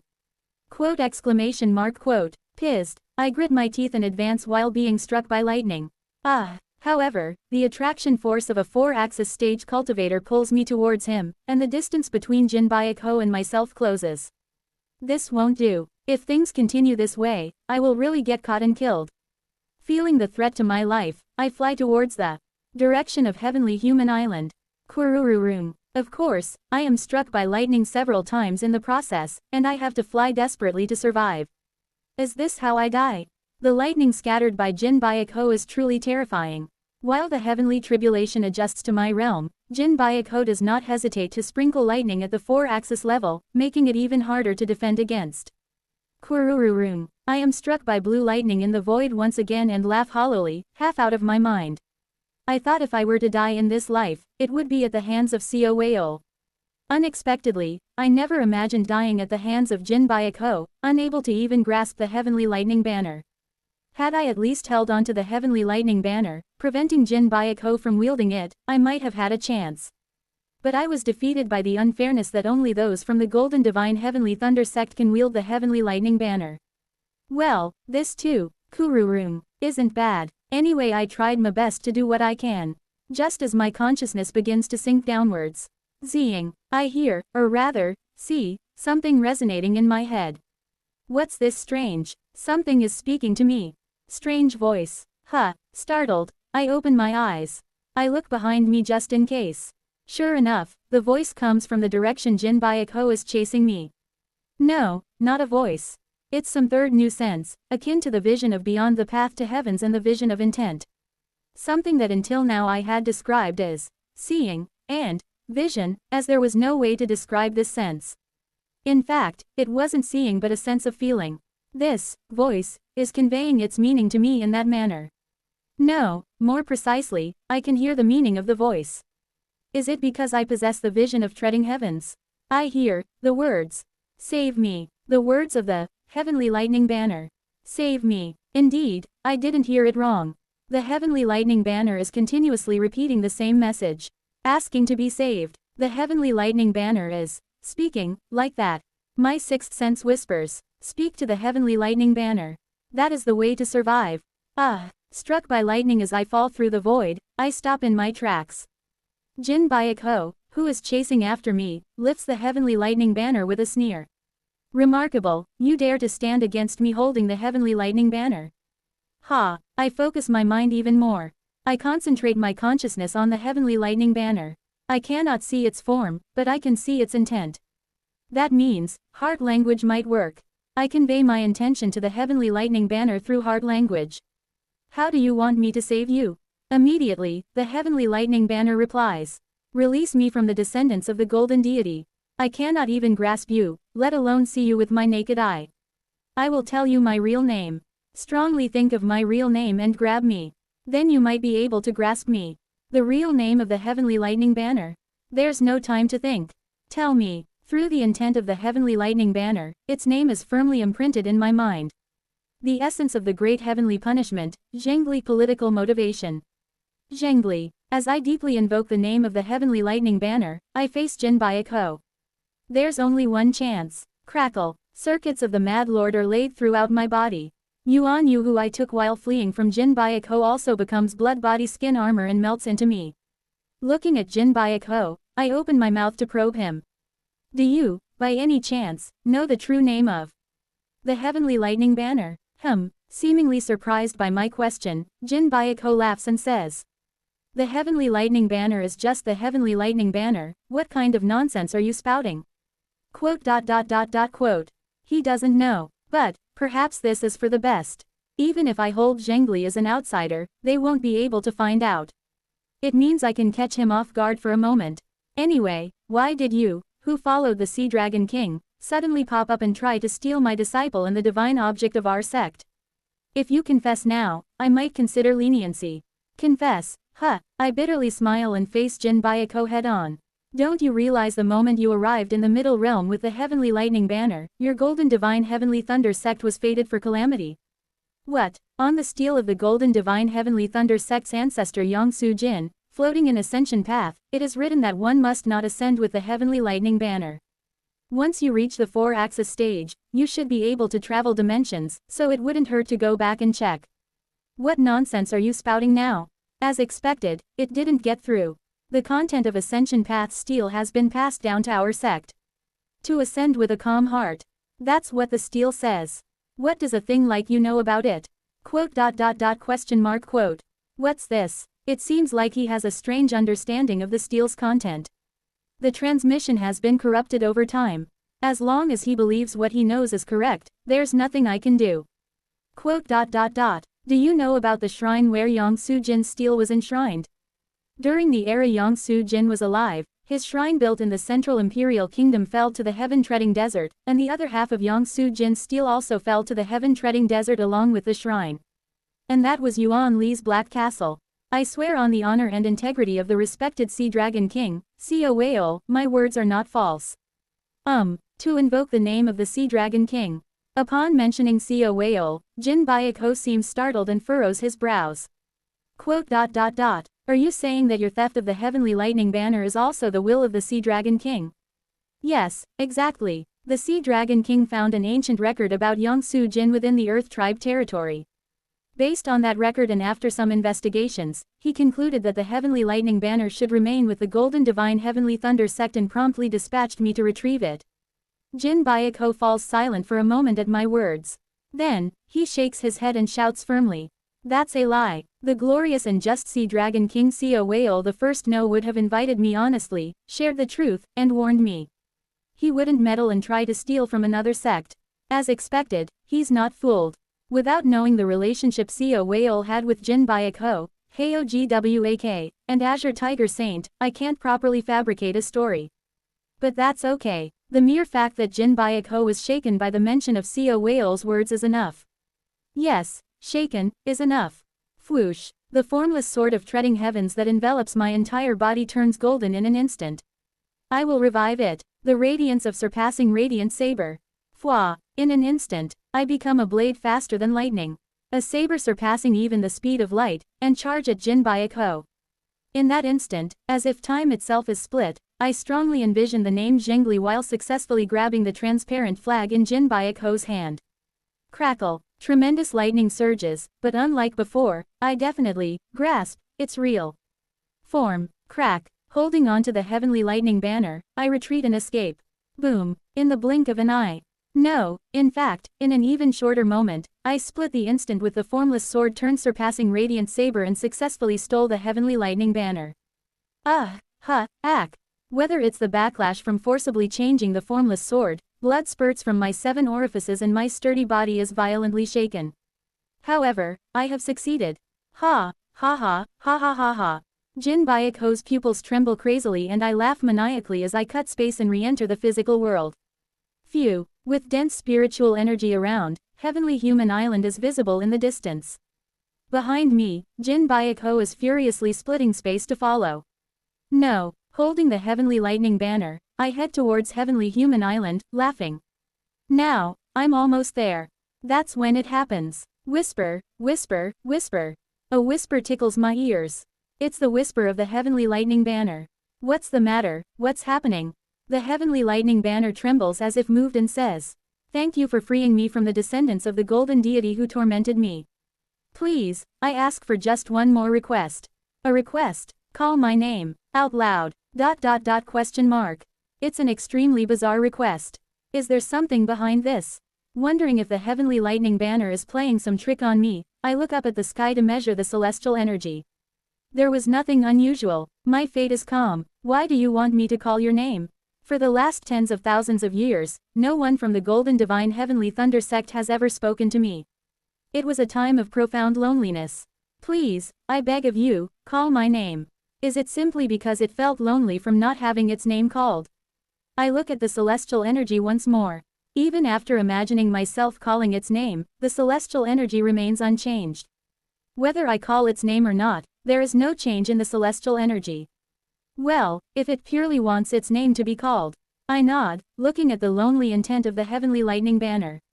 Wo Wang. At the same moment, my body turns into a sword and pierces through the barrier of Heavenly Human Island, entering into it. Now, all I have to do is to board the teleportation array to the Light Spirit Pond. From there on, my plan will be practically complete.